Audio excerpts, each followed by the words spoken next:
새로운 환경에서 여성을 만나고자 하는 남성들은 호기심과 새로운 경험을 원하는 욕구가 크다고 할 수 있어요. 이러한 욕구는 새로운 사람들과의 인터랙션을 통해 더욱 강화될 수 있어요. 하지만 새로운 환경에서는 남성들의 자존감이 떨어지는 경우가 생길 때도 있어요. 자신의 외모나 매력에 대한 불안감, 그리고 타인으로부터 받을 수 있는 부정적인 평가에 대한 두려움이 있을 수 있어요. 오늘 준비한 사연은 처음 가보는 곳에서 일하게 된 남자가 공장에서 일하고 있는 아줌마를 만나면서 일어난 이야기입니다. 사연 시작하겠습니다. 재미난 사연을 매번 듣기만 하다가 저의 20대 시절이 생각나서 이렇게 사연을 보내봅니다. 대학교 2학년 1학기가 끝나고 방학 기간 동안 등록금을 벌어볼 생각으로 공장에 일하러 갔을 때 일어난 일이에요. 편의점이나 호프집 같은 곳에서 돈을 벌어볼까도 생각했는데 시급도 약하고 일한 만큼 주인들이 정산을 제대로 안 해준다는 말을 들은 적이 있어서 친구들에게 정보를 물어보고 다니고 있었어요. 군대라도 안 갔다 왔다면 그냥 아무렇지 않게 집에다가 손을 벌렸을 거지만 왠지 그러면 안 될 것 같더라고요. 그런 와중에 매일 저랑 붙어 다니는 친구 한 명이 자기는 안산에 있는 공장에 가서 일하기로 했다는 거예요. 일하는 기간 동안 숙소도 제공해주고 그냥 몸만 가면 된다고 했어요. 작년에 한 번 갔다 온 경험을 이야기하며 돈도 확실하게 주고 페이도 다른 곳보다 많다고 이야기해서 공장에 연락을 해보니 마침 남는 자리가 있다는 걸 확인하고는 친구를 따라 공장으로 가게 되었어요. 가방에 옷까지 몇 개를 챙기고 버스에 몸을 싣고는 이것저것 물어보며 친구랑 수다를 떨면서 가게 되었어요. 작년에 너가 갔을 때 일이 엄청 힘들거나 어렵지 않았어? 일이야 뭐 돈 주는 만큼 힘들긴 한데 할만은 해. 근데 일이 아무리 힘들어도 힘들다는 소리가 안 나올걸? 무슨 말 같지도 않는 소리야? 힘든데 힘들다는 소리가 안 나오다니. 친구야, 공장에 가면 남자가 많을 것 같지? 당연한 거 아니야? 내가 모르긴 몰라도 그냥 힘쓰는 노가다랑 비슷한 거 아니야? 그때까지 공장에서 일을 해본 적이 한 번도 없어서 막연히 노가다같이 안전모를 쓰고 일하고 나이가 엄청 많은 사람들이 다 낡아빠진 흰 티를 입고 일하는 곳이라고 머리에 박혀 있었거든요. 이래서 사람은 경험을 해봐야 되는 거야. 물론 까대기 같은 걸 하면서 힘든 일도 많이 하지만 자동화가 많이 되어서 업종별로 편차는 있는데 우리가 가는 곳은 남자는 거의 없고 여자만 바글바글하거든. 작년에 그 중에서 아줌마 좀 꼬셔서는 한 그릇 하면서 시간 가는 줄 모르게 일했어. 아참, 너 아줌마들 음식 솜씨 기가 막히니깐 살찔 준비해. 라고 하더니 의미심장한 미소를 짓는 거예요. 갑자기 음식 이야기를 하니깐 이게 정신이 나갔나 생각하는 것도 잠시 친구는 자기가 만난 아줌마들과 사랑을 나눈 이야기를 디테일하게 들려주는데 저도 모르게 마음이 설레이고 어느샌가 아래쪽이 불끈거리기 시작했어요. 그렇게 웃고 떠들면서 가다 보니 저희는 어느덧 공장에 도착했어요. 도착해서는 감독관이라는 사람이 나와서 숙소랑 앞으로 일할 곳을 잠깐 보여주고 오늘은 쉬고 내일부터 일을 시작하면 된다고 하더군요. 숙소에다가 짐들을 풀어놓고는 친구랑 공장 한 바퀴 산책을 하며 구경을 한 후 다음날 일할 걸 대비해서 일찍 잠들었어요. 새벽에 일어나서 가볍게 아침을 때우고는 친구랑 함께 공장으로 출근을 하였습니다. 여기만 그런 건지 아님 다른 곳도 다 이런 건지 모르겠지만 현장에서는 근무하고 있는 모든 사람들을 모아서 체조를 하더라고요. 그나마 국민체조라 어렵지 않게 따라하면서 친구 말이 사실인지 확인할 생각으로 여자들을 빠르게 스캔했어요. 친구가 했던 말은 거짓말은 아니었는데 뭔가가 생각하던 거랑 조금 틀린 거예요. 체조를 하려고 모여든 분들은 대부분이 여성분들은 맞았어요. 하지만 나이대가 40 정도 보이시는 분이 제일 많았고 그 다음 50대 그리고 간혹 30대로 보이는 여성분들이 있었어요. 그러면 그렇지라고 생각하며 실망을 하다가 반장이 저희를 부르더니 앞으로 해야 될 일들을 알려주기 시작했어요. 몸에 안 익어서 그런 건지 원래 힘든 건지 일이 좀 끝나고 쉴만 하면 잡일을 어디서 또 물어와서는 하라고 하고 집에서 쓰는 비닐 랩 같은 걸 하나 던져주는데 사이즈가 제 몸통만한 걸 들고 와서는 툭 던져주면서 감으라고 하는 거예요. 정말 거짓말 안 하고 그날 퇴근할 때까지 하루 종일 뱅글뱅글 돌면서 제품을 감았네요. 힘들기도 하고 단순 작업이라 지겹기도 했지만 이거 하나는 좋았어요. 공장 아줌마들은 매일 아저씨들만 보다가 총각이 왔다는 그 자체 하나만으로 귀하듯이 대해주는데 엄청 잘해주는 거예요. 잘한다고 칭찬은 기본이고 틈틈이 당 떨어진다고 과자에 다른 아줌마는 과일을 싸와서는 같이 먹자고 쉬는 시간마다 옆에 오고 수다 떨기 좋아하는 아줌마는 걸쭉한 색드립은 기본으로 날리면서 좋아라 웃는 거예요. 왠지 가만히 있으면 쑥맥 소리를 들을 것 같아서 같이 맞받아치면서 재미있게 놀면서 일했어요. 그중에 유독 저를 챙겨주고 잘해주는 아줌마가 있었어요. 친구는 작년부터 알고 있어서 그런지 아줌마의 그런 모습을 당연하게 생각하고 저는 친구와는 달리 그 아줌마가 너무 고마웠어요. 40살 초반 같은 외모를 가지고 있는 아줌마는 상체에는 살이 적당히 붙어서 볼륨감이 엄청 좋았고 하체는 좀 마른 느낌의 몸매를 지니고 있었어요. 공장에서 아줌마의 모습은 보통 늘어난 티셔츠를 입고 일하는 경우가 많았어요. 아줌마의 늘어진 티셔츠 사이로 그게 반 정도 보이는 거는 당연하고 운이 좋으면 거의 다 볼 때도 있어서 하루 활력소도 되고 참 좋았어요.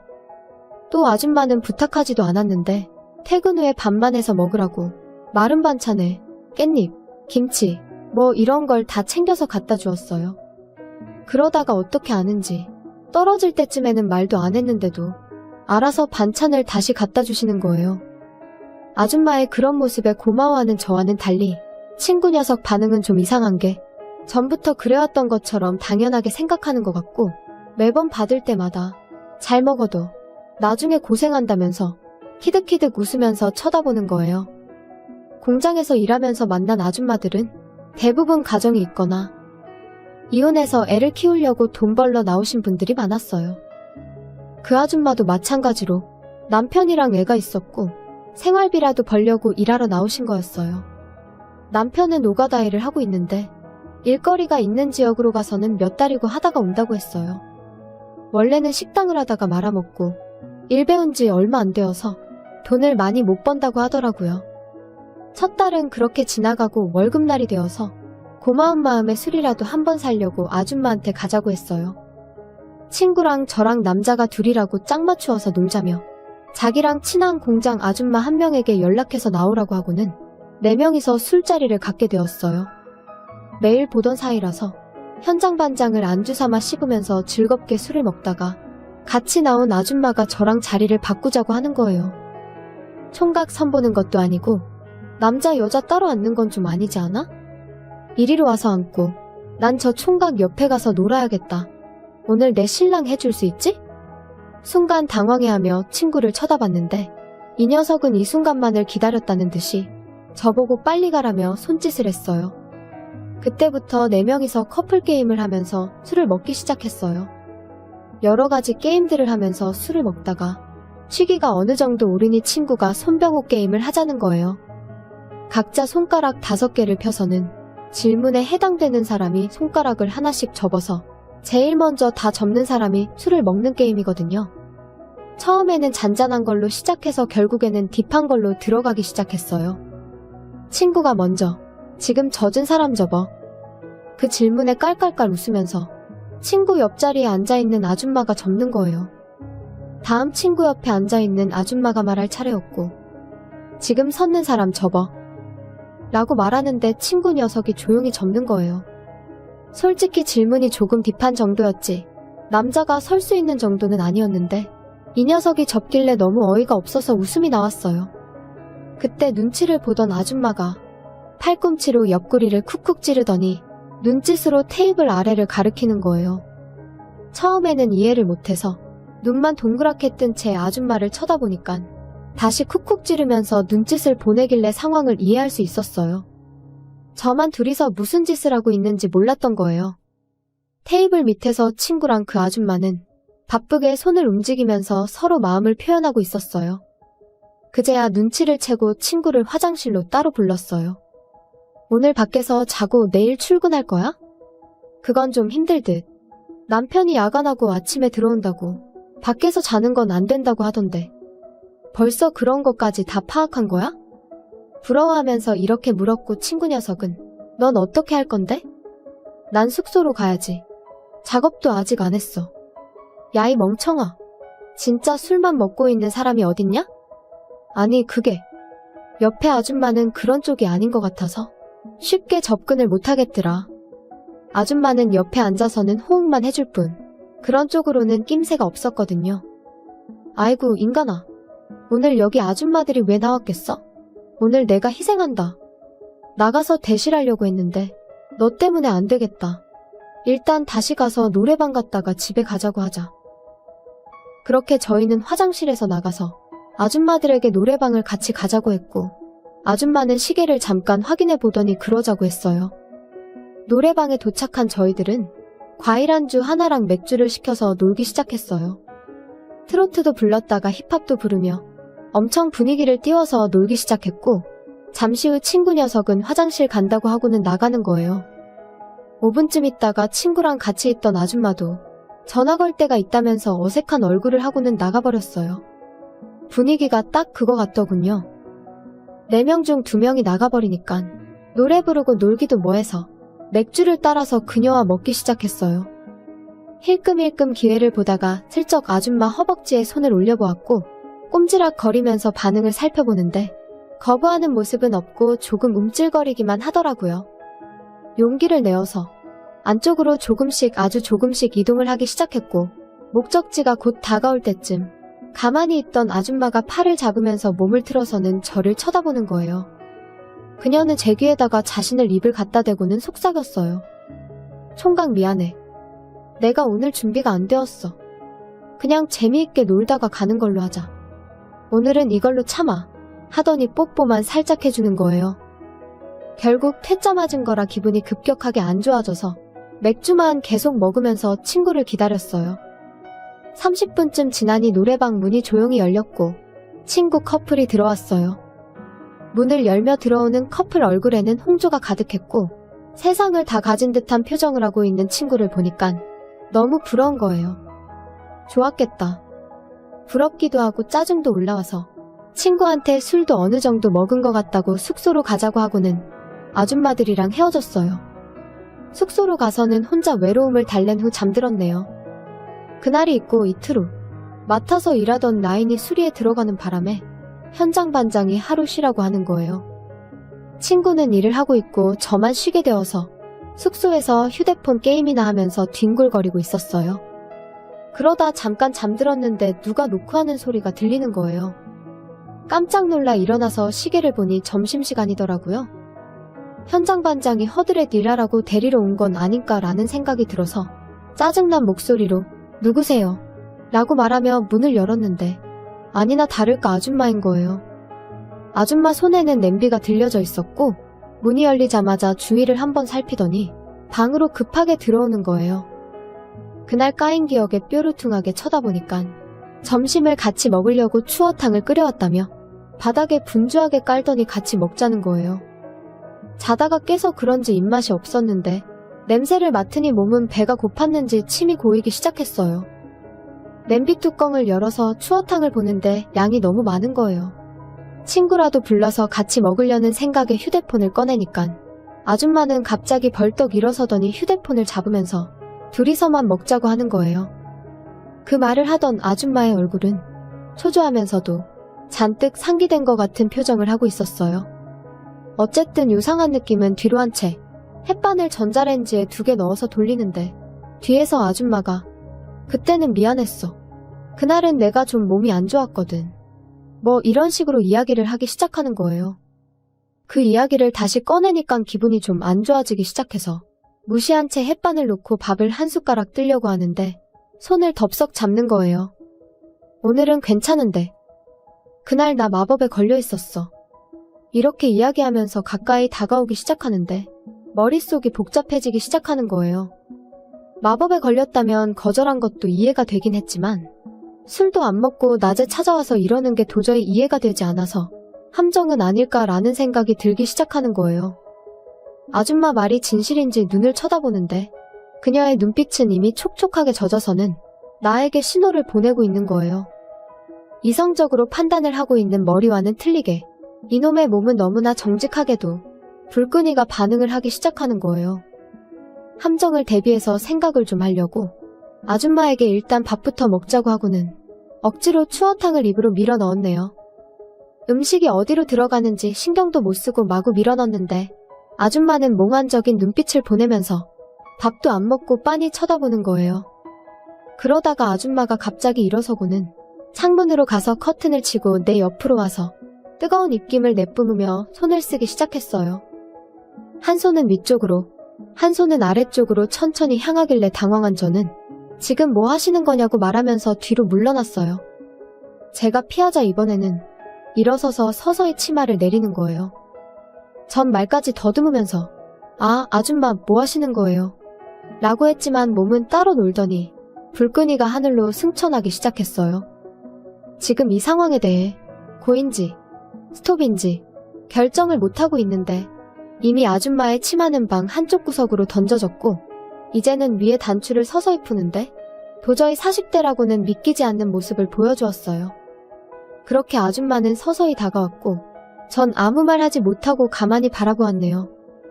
그날 아줌마는 점심시간이 순식간에 지나갈 수 있다는 걸 몸소 보여주었고 난생 처음으로 아줌마랑 사랑을 나누게 되었어요.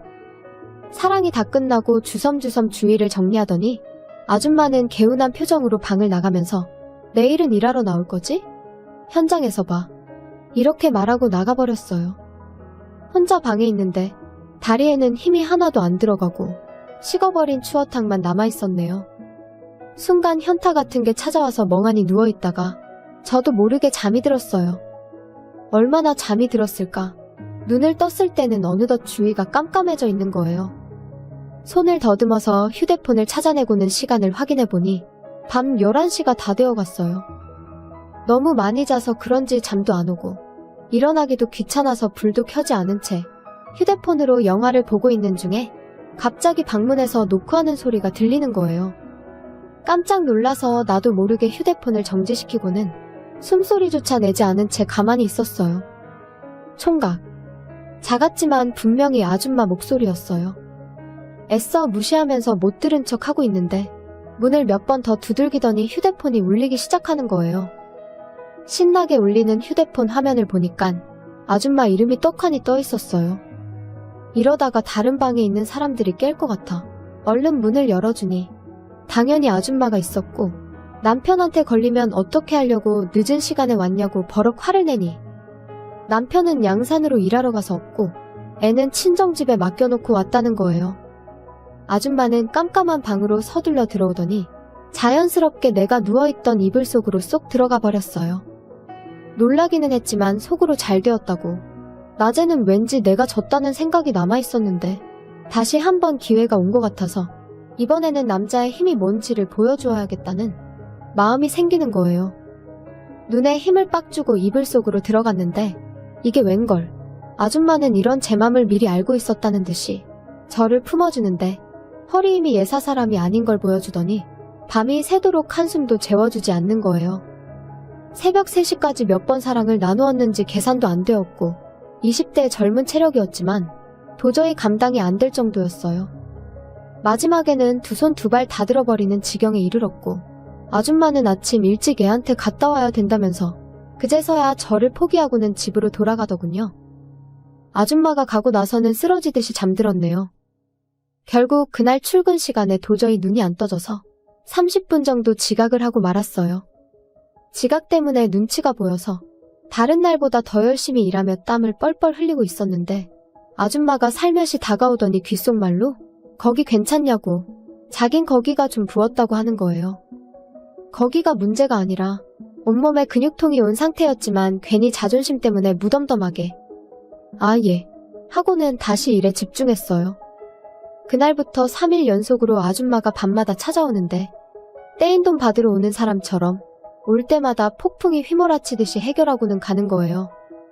하루는 친구 녀석이 갑자기 절 보면서 깜짝 놀라는 일이 생겼어요. 너 괜찮아. 야 코피 난다 코피. 지금껏 살아오면서 한 번도 흘려본 적이 없는 코피가 그 아줌마 때문에 흘릴 줄은 생각도 못했네요. 얼른 휴지로 틀어맞고는 고개를 뒤로 젖혔는데 앞에서는 친구가 뭐가 웃긴지 깔깔대면서 웃더군요. 아줌마에 대해 이야기를 해준 적이 있어서 내가 코피를 흘리는 이유를 짐작하고 웃는 거였어요. 그때 알았습니다. 아줌마는 쉽게 건드려서는 안 될 존재라는 걸요? 그렇게 시간은 하염없이 흘러갔고 어느덧 학교 개학 날짜가 일주일 앞으로 다가왔어요. 친구와 저는 반장한테 그만둔다고 이야기하고 아줌마한테도 내년에 다시 올 테니 건강하게 잘 있으라고 하고는 작별을 하였네요. 서울로 갈 때 혹시라도 잡을까봐 겁도 났지만 또 그런 부분에서는 쿨하더라고요. 떠나는 날 아줌마는 이 말 한마디는 저에게 했어요. 내년에 꼭 다시 일하러 오라고. 그렇게 이별을 하고 집으로 돌아오는 길에 친구가 저를 보면 말하는 거예요. 아줌마들 음식 솜씨 기가 막히지? 그제야 알았네요. 처음 내려오는 날 버스 안에서 친구가 아줌마들 음식 솜씨가 기가 막히다고 저에게 웃으며 했던 말을요. 여기까지가 오늘 준비한 사연이었습니다. 여러분의 구독은 영상 제작에 많은 도움이 됩니다. 사연 읽어주는 언니였습니다. 나도 모르게 손이 뻗었다. 자연스럽게 그녀의 뒤로 밀착했다. 등 뒤에서 그녀의 손을 감싸 쥐었다. 물기 어린 그녀의 손. 닿는 순간 영화의 한 장면처럼 찌릿한 전기가 통하는 기분. 사랑과 영혼. 저절로 그 영화가 떠오르는 건 젠장. 역시 난 예쁜 여자 앞에선 속수무책인가. 심장이 쿵쿵 쿵 귓가에 울릴 정도로 격렬하게 펌프질을 시작했다. 이렇게 손목 스냅으로 툭툭 2번 정도 바바리 으깨지지 않도록 살짝 힘만 주는 거예요. 손등을 스치는 그녀의 가느다란 손가락 순간 온몸에 소름이 쫙 돋았다. 바발 쥐는 법 제대로 가르쳐줘야 하는데 정신은 이미 딴 곳으로 가출한 지 오래. 그녀의 숨결이 귓가에 닿을 듯 말 듯 했다. 가까이에서 맡으니 은은하게 풍겨오는 비누 향기. 젠장 이 여자 향수마저 얘 취향이잖아. 그녀의 뺨은 복숭아처럼 발갛게 물들어 있었다. 그 붉어진 뺨을 보는 순간 야릇한 즐거움이 온몸을 휘감았다. 마치 금단의 열매를 맛보는 듯한 위험하고 짜릿한 쾌감. 그녀의 체온이 고스란히 전해져 왔다. 심장이 터질 듯했고 온몸은 뜨겁게 달아올랐다. 박은옥, 그녀의 이름이었다. 올해 38살. 초밥집 사모님, 내 월세방 인생. 마이너스 통장 잔고를 단번에 뒤바꿀지도 모르는 위험한 여자. 그녀는 그렇게 내 삶 깊숙이 들어오기 시작했다. 안녕하세요. 제 소개를 간략하게 드리자면 15년째 묵묵히 칼을 잡고 살아온 일식 주방장 평범한 김정태라고 합니다. 어느덧 올해로 35.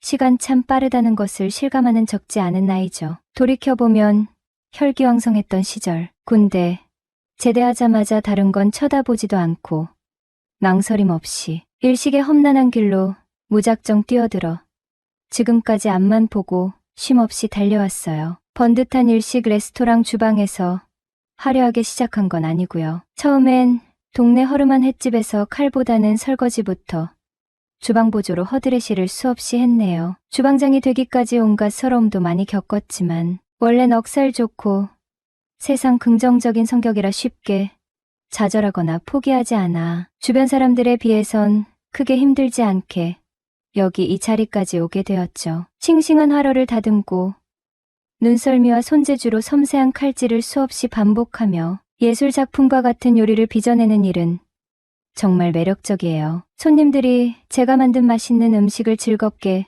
드시는 모습을 곁에서 볼 때면 그동안의 어떤 고생도 눈 녹듯이 잊을 만큼 말로 다 할 수 없는 보람을 느끼곤 했으니깐요. 하지만 드라마나 영화는 현실이 아니듯 현실은 늘 제가 꿈꿔왔던 이상과는 꽤 거리가 먼 법이죠. 길고 길었던 13년이라는 시간 동안 오직 칼만 열심히 쉴 새 없이 휘둘렀지만 이상하게도 손에 쥔 것은 텅 빈 씁쓸한 잔고뿐입니다. 젊은 날의 무모한 객기였을까요? 남들은 다 한다는 주식 투자라는 도박과도 같은 늪의 뭣도 모르고 발을 들였다가 모아둔 가진 돈을 한순간에 모조리 날려버렸으니깐요. 여유도는 물론 전세자금도 빼서 투자했다가 반토막이 났죠. 한때는 번듯한 내 가게를 차려 사장님이 되는 꿈도 간절하게 꿨었지만 지금은 여전히 남의 밑에서 시키는 대로 묵묵히 칼질만 하고 있는 신세네요. 35씩이나 되는 나이가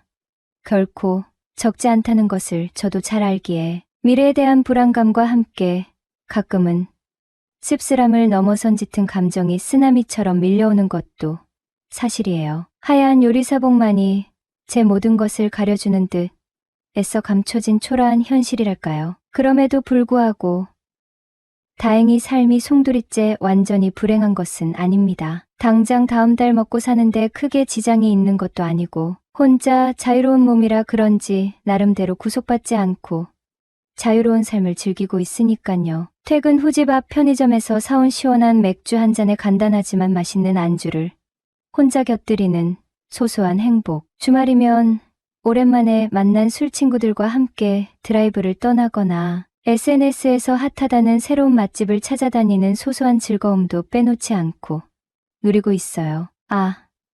물론 인생에서 연애도 빼놓으면 섭섭하죠. 구속받는 걸 극도로 싫어하는 자유분방한 영혼이라 그런지 결혼, 웃기지 마라, 혼자 속으로 늘 되뇌이며 결혼 포기자가 되었죠. 그리고 누군가에게 얽매이는 건 세상에서 제일 딱 질색이니까요. 솔직히 말하면 결혼 자금 따위 경제적인 능력도 쥐꼬리만큼 밖에 없어 턱없이 부족하기도 하고요. 전세집 구할 능력도 없는 남자한테 시집 오겠단 여자가 있었겠어요? 월세와 눈덩이처럼 불어난 카드값을 보면 결혼은 정말 먼 우주나라 이야기처럼 느껴집니다. 하지만 제가 결혼을 선뜻 망설이는 가장 큰 이유는 사실 다른 데 있었어요. 제가 사실 여자를 엄청 밝히거든요. 솔직히 부끄럽지만 고백하자면 예쁜 여자만 보면 정신을 못 차릴 정도라니깐요. 결혼이라는 견고한 제도에 억지로 묶여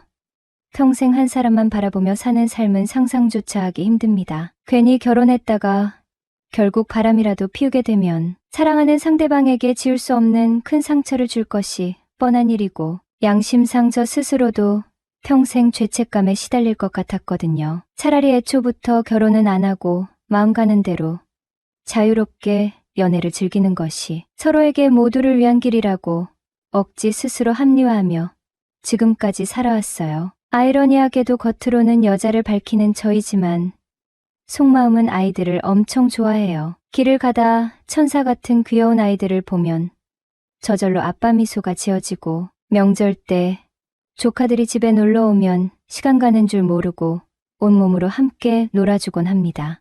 내 아이를 낳아 사랑으로 키우는 행복, 화목한 가정을 꾸리는 따뜻함. 저도 물론 남들처럼 꿈꿔보기도 했지만 결국 애써 포기해야만 했죠. 결혼은 죽도록 싫고 여자는 미치도록 좋아하고 모아둔 돈 없는 경제적인 능력도 부족하고 이 모든 불리한 조건을 하나하나 고려했을 때 아이와 함께하는 삶은 저에게 감히 허락되지 않은 영역이라는 씁쓸한 결론을 내렸으니깐요. 사람이 살면서 이 세상 모든 원하는 것을 다 가질 수는 없는 법이니까요. 가슴 아프지만 씁쓸하지만 어쩔 수 없이 현실을 받아들이기로 했죠. 그러던 어느 날 오랜 시간 잊고 지냈던 지인으로부터 정말 뜻밖의 반가운 소개를 받았어요. 제가 살고 있는 우리 동네 초밥집에서 급하게 주방장을 구한다는 솔깃한 것이었어요. 새로운 일터, 환경에서 새로운 마음으로 일해보고 싶다는 막연한 생각에 단 1초의 망설임 없이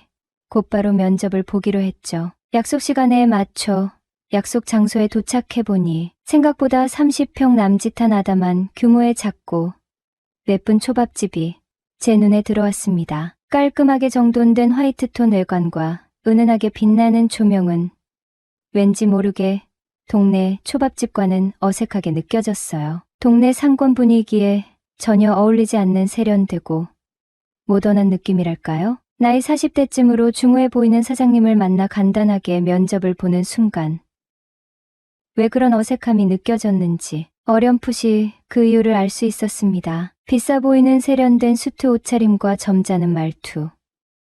일식, 요리에 대해선 어딘가 모르게 어설픈 초밥 지식. 딱 봐도 요식업 경험 하나 없는 돈 좀 있는 아마추어라는 느낌이 강하게 들었어요. 또 웬 아마추어가 객기 초밥집을 낸다고 설치기는 설칠까? 속으로 비웃으며 코웃음을 쳤지만 저같이 월급쟁이야 월급만 제대로 제때 챙겨주면 솔직히 상관없다는 생각이었어요. 어차피 제 가게도 아니고 사장 개인 속사정까지 굳이 알 필요는 없으니까요. 대충 형식적으로 면접을 보고 사장 부부가 제시하는 조건도 생각보다는 나쁘지 않아 깊게 고민하지 않고 그냥저냥 일하기로 쉽게 결정했어요. 첫 출근 날 새로운 초밥집 주방문을 드디어 열고 조심스럽게 들어선 순간 숨을 크게 들이쉬었던 기대감은 눈앞에 펼쳐진 끔찍한 광경에 산산이 부서지며 이간이 절로 찌푸려졌다. 이게 대체 뭐야? 말도 안 돼. 나지막한 탄식이 나도 모르게 입 밖으로 새어나왔다. 주방은 청소도구 함에 처박혀 있어야 할 녹슨 칼처럼 그야말로 처참한 전쟁터와 다름없었기 때문이었다. 싱크대는 언제부터 쌓여있던 설거지인지 가늠조차 안 될 정도로 산더미처럼 높이 쌓여 있었고 바닥은 누가 쏟아놓은 끈적끈적한 기름때와 역겨운 음식물 찌꺼기들이 덕지덕지 얼룩져 있었다. 냉장고 문은 제대로 닫을 생각조차 안 한 듯 삐걱거리며 제대로 닫혀있지 않아 하얀 성에가 마치 겨울산 능선처럼 잔뜩 끼어 있었고 여기저기 아무렇게나 흩어져 있는 싸구려 식재료들은 눈을 씻고 찾아봐도 신선함이라고는 단 1%도 찾아볼 수 없었다. 어느덧 13년 경력의 베테랑 일식 주방장으로서 이런 눈 뜨고 볼 수 없는 엉망진창인 주방 상태는 도저히 나의 요리사 혼을 용납할 눈 뜨고 볼 수 없는 지경이었다. 아니, 아무리 요식업 초짜 아마추어 사장이라지만 최소한의 기본 위생관념이라는 것조차 없는 건가? 이러니 손님 발길이 끊기지. 속에서 화산 폭발 직전처럼 부글부글 끓어오르는 짜증을 애써 간신히 억눌렀다. 하지만 이미 배는 떠났고 어쩌겠나. 이미 나 스스로 발을 들인 이상 이 쓰레기장 같은 더러운 주방을 매몰차게 외면할 수는 없었다. 젠장. 빌어먹을 내 밥벌이인데. 에휴. 혼잣말로 거친 숨을 몰아쉬며 중얼거리며 묵묵히 더러움 따위 신경 쓰지 않고 팔을 걷어붙이고 당장 주방 정리부터 시작했다. 나는 칼과 도구를 하나하나 정비하는데 정신없이 반나절이 훌쩍 지나갔다. 온몸 구석구석 땀방울이 쉴 새 없이 폭포수처럼 쏟아졌지만 처음 왔을 때와는 비교도 안 될 정도로 점점 깨끗해지는 주방을 보니 그래도 지옥 같았던 기분이 조금씩 마음이 놓였다. 며칠 후 어김없이 점심시간이 땡 시작되자 주방은 금세 눈 코 뜰 새 없이 분주해졌다. 손님들이 물밀듯이 몰려들기 시작했고 나는 기계처럼 쉴 새 없이 초밥을 쥐고 싱싱한 회를 썰고 고소한 튀김을 기름 속에 튀겨내느라 정신줄을 놓을 지경으로 정신이 없었다. 바로 그때였다. 갑자기 등 뒤에서 누군가 있는 인기척이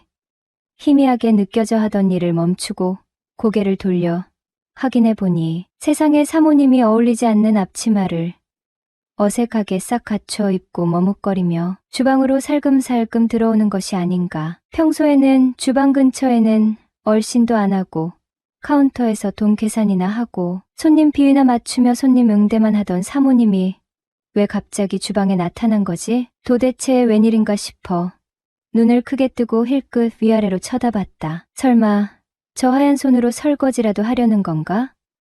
불길한 불안한 예감이 뇌리를 스쳐 지나갔다. 저기, 여긴 왜? 사모님이 수줍은 듯 조심스러운 천사 같은 목소리로 나에게 입을 열었다. 저 초밥 만드는 법 좀 배우려고요. 푸앗.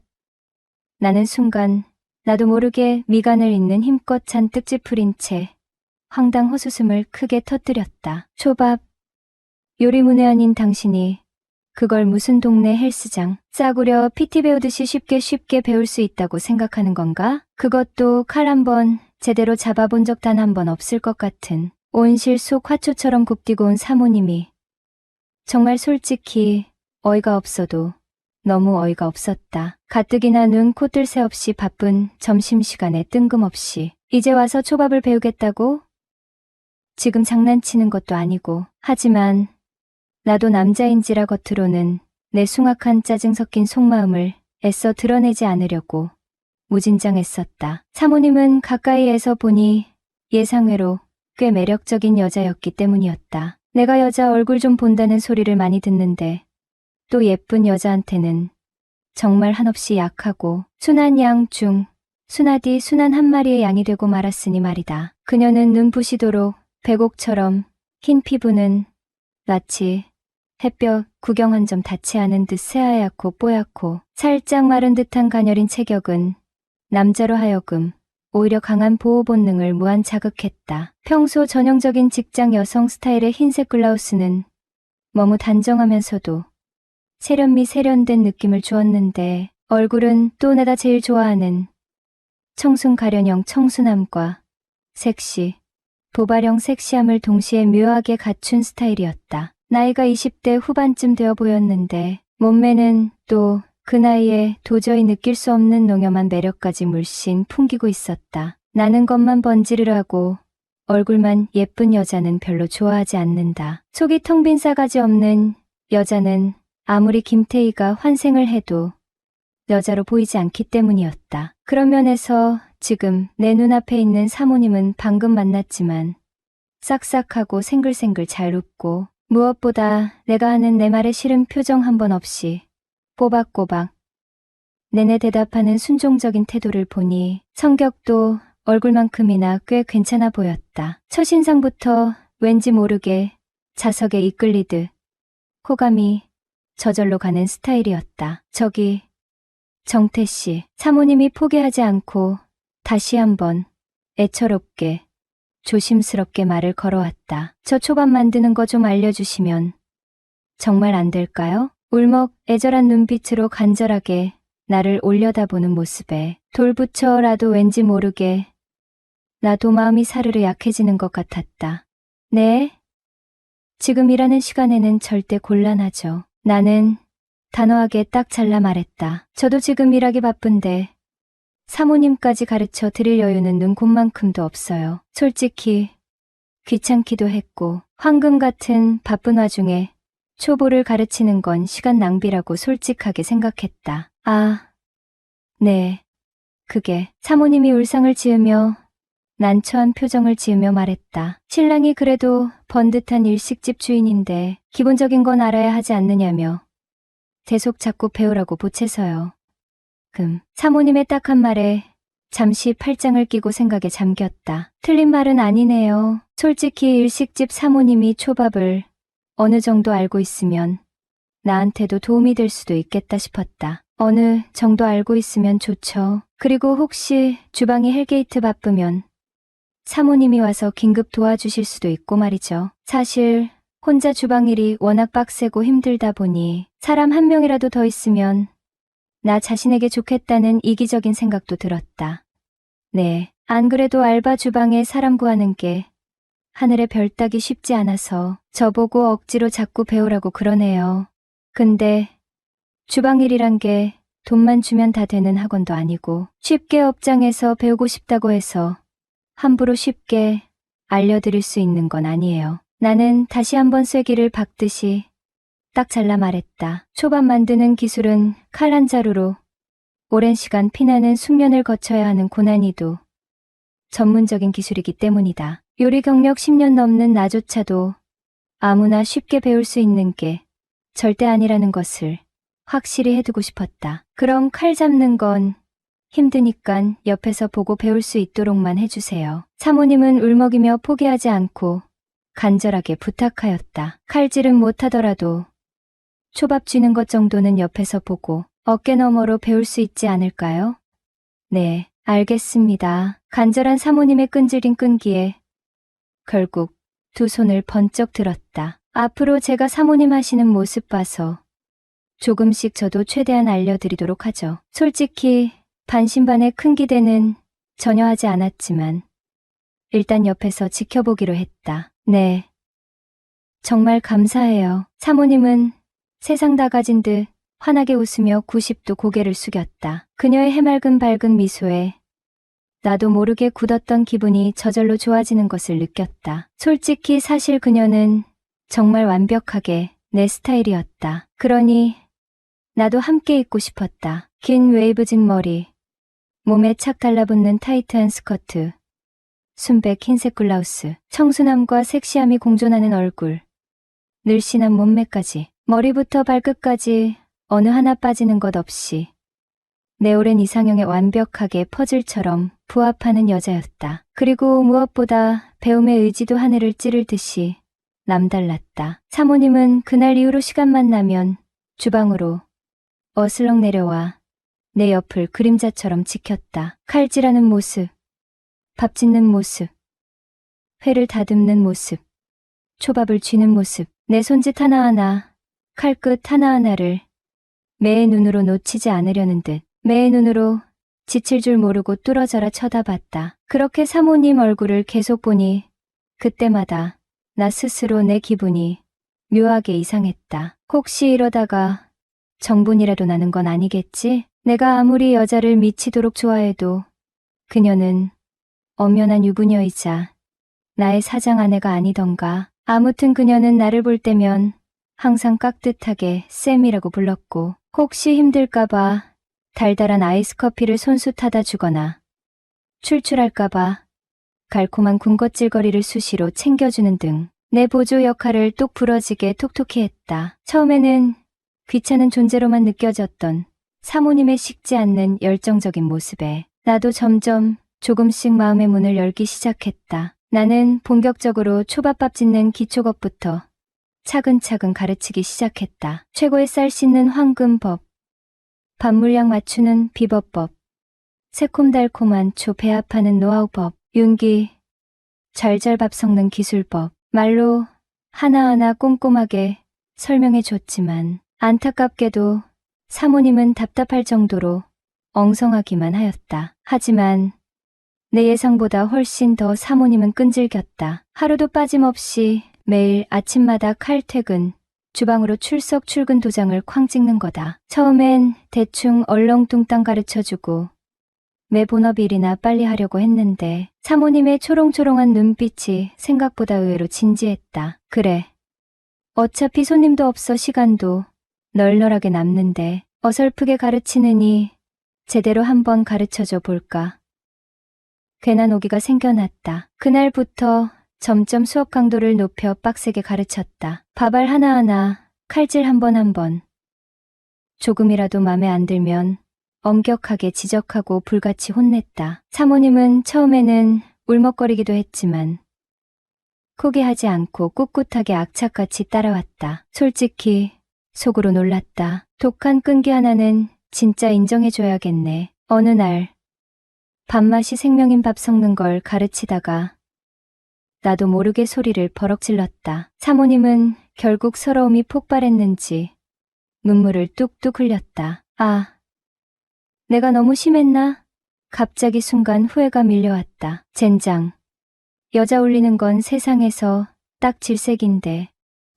저기, 너무 마음 상해하지 마세요. 원래 요리는 스파르타식으로 엄하게 배워야 실력이 느는 겁니다. 어색하게 쭈뼛쭈뼛 말을 걸었다. 사모님은 두 눈에 눈물이 가득 눈물을 훔치며 고개를 들었다. 왠지 모르게 가슴 한켠이 안쓰러웠다. 좀 전까지 날카롭게 퉁명스럽던 얼굴은 온데간데 없이 순진한 순한 양처럼 기운풀이 죽어 있었다. 밥 섞을 때 굳이 선풍기 바람 쐬는 건 밥알 속에 초가 골고루 빨리 흡수되게 하려는 거지. 절대 그냥 대충 시키는 게 아니에요. 잘못 에어컨 바람에 억지로 식히면 밥 알갱이 굳어요. 아까보다는 조금 더 부드럽게 차분하게 설명해 줬다.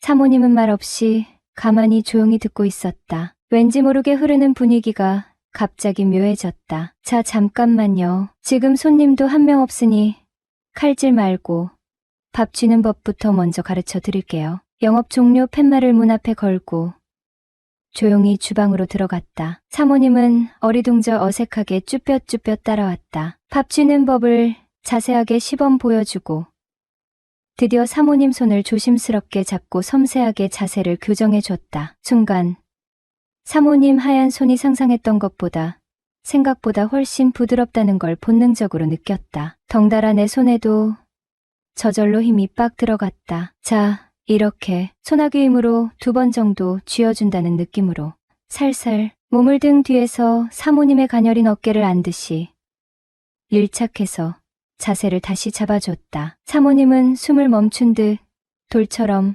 뻣뻣하게 굳어 있었다. 얼굴이 사과처럼 빨개진 것 같기도 하고, 설마 지금 나한테? 그날 이후 사모님은 확실히 눈에 띄게 확 달라졌다. 주방에 들어올 때마다 왠지 묘하게 긴장한 굳은 표정을 짓고 나를 힐끔힐끔 몰래 훔쳐보는 횟수가 눈에 띄게 늘었다. 가끔씩 뜬금없이 엉뚱한 질문을 나에게 던지기도 하고 해맑은 웃음소리도 왠지 모르게 전보다 밝아졌다. 정태 씨는 왜 결혼 안 하세요? 혼자 사는 인생 재밌나요?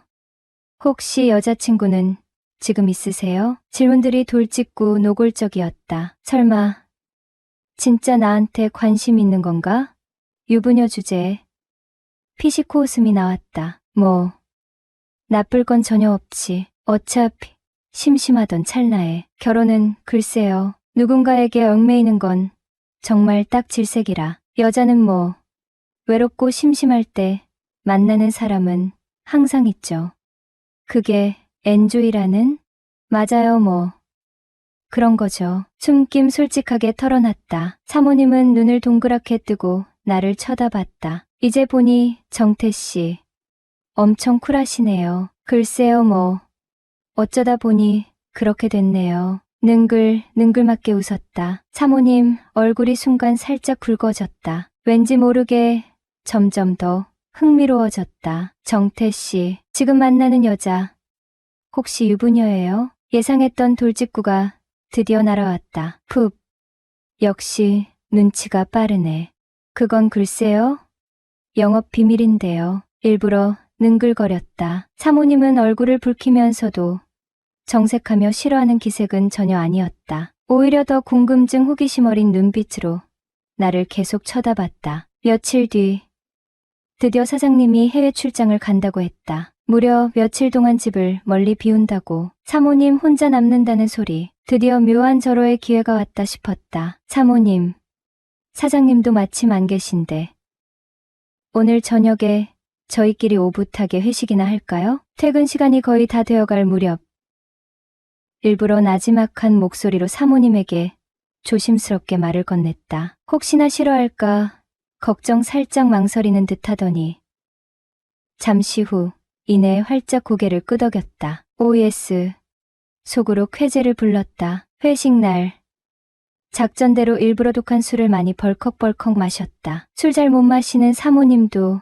웬일인지 덩달아 나와 함께 술잔을 계속 기울였다. 점점 얼굴이 발갛게 곡숭아 마냥 달아오른 사모님은 평소 수수했던 모습보다 훨씬 섹시하고 예뻐 보였다. 아니, 어쩌면 내가 이제 콩깍지가 씌어서 더욱 예뻐 보였는지도 모르겠다. 왠지 모르게 자꾸 끌리는 야릇한 매력이 점점 있었기 때문이다. 눈치 백단 서빙진숙이는 우리의 미묘한 분위기를 눈치 빠르게 캐치하고 자리를 슬며시 떴다. 드디어 기다리던 둘만 남았다. 술 기운이 얼큰하게 올라온 사모님은 평소와 다르게 횡설수설 끊임없이 나를 늘어놓기 시작했다. 지루한 남편 얘기, 권태로운 결혼 생활 얘기, 매일 똑같은 재미없는 일상 얘기. 솔직히 듣는 둥 마는 둥.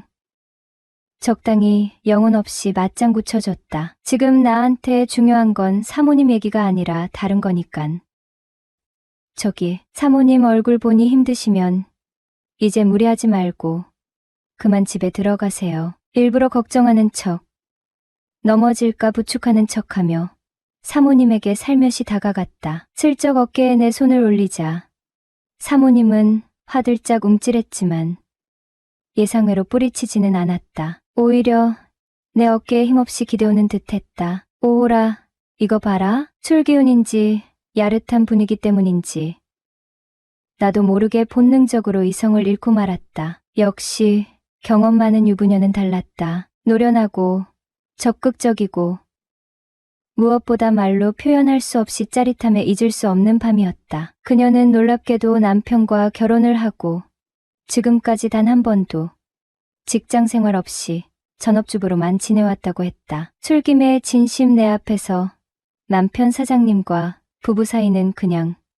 그럭저럭이라고 솔직하게 고백을 하였다. 크게 좋지도 않고 그렇다고 미워서 나쁘지도 않고 그냥 오랜 서로에게 피 한 방울 섞이지 않은 가족 같은 무미건조한 존재랄까? 그래서일까 부부관계를 제대로 하지 않은 지도 벌써 꽤 되었고 처음엔 그것에 대해 불만이 많았지만 오랜 지금은 체념한 채 그러려니 하며 무덤덤하게 산다고 애써 웃으며 말했다. 그날 후로 사모님은 점점 완전히 나에게 헤어나올 수 없이 푹 빠져버린 것 같았다. 정태 씨 여자를 대하는 테크닉은 진짜 일품이에요. 그녀는 하소연하듯 이렇게 말하였다. 내가 주체를 못할 정도로 좋단다. 세상에 이런 남자가 또 있을까? 자기 남편과 비교하면 정태 씨는 하늘 같은 존재라고 말하였다.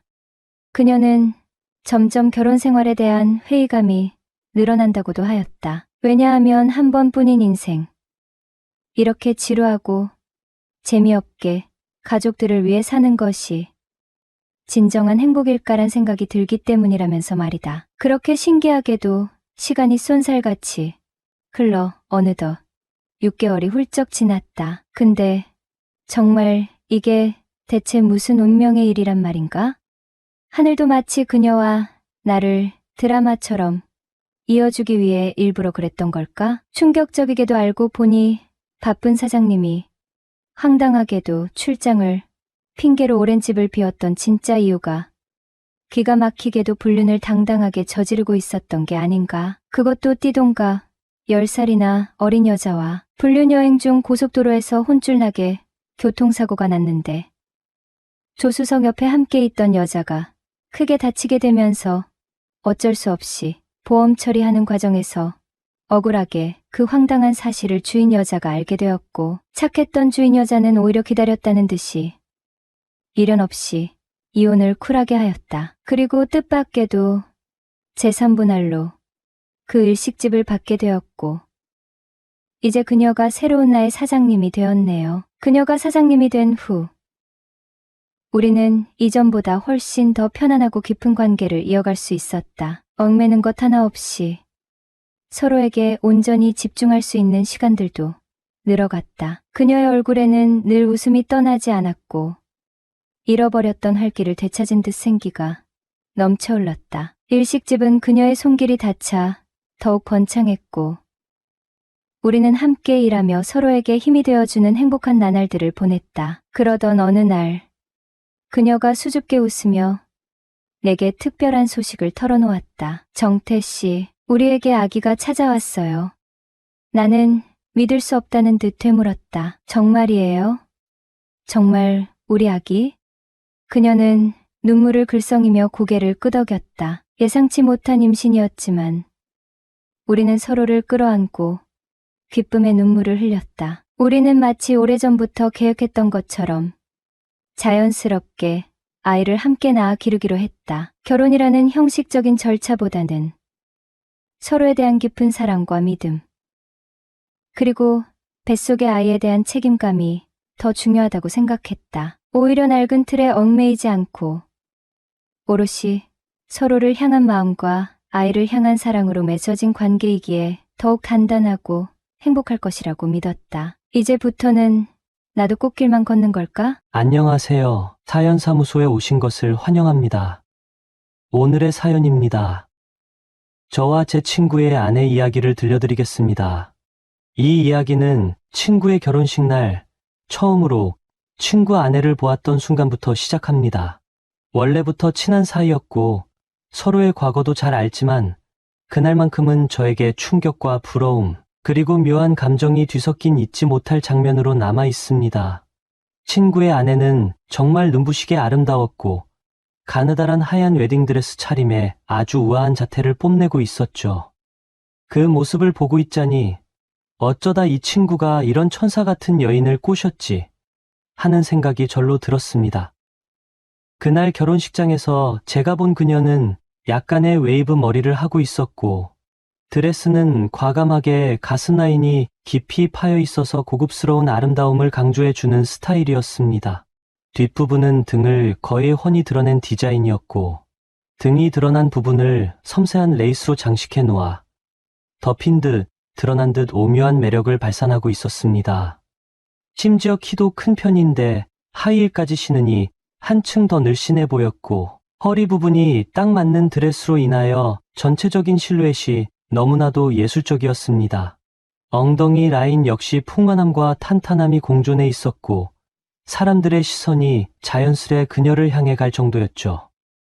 여태까지 알고 지낸 제 친구, 그러니까 신랑이 된 그 친구는 사실 외모가 썩 대단한 편은 아니었습니다.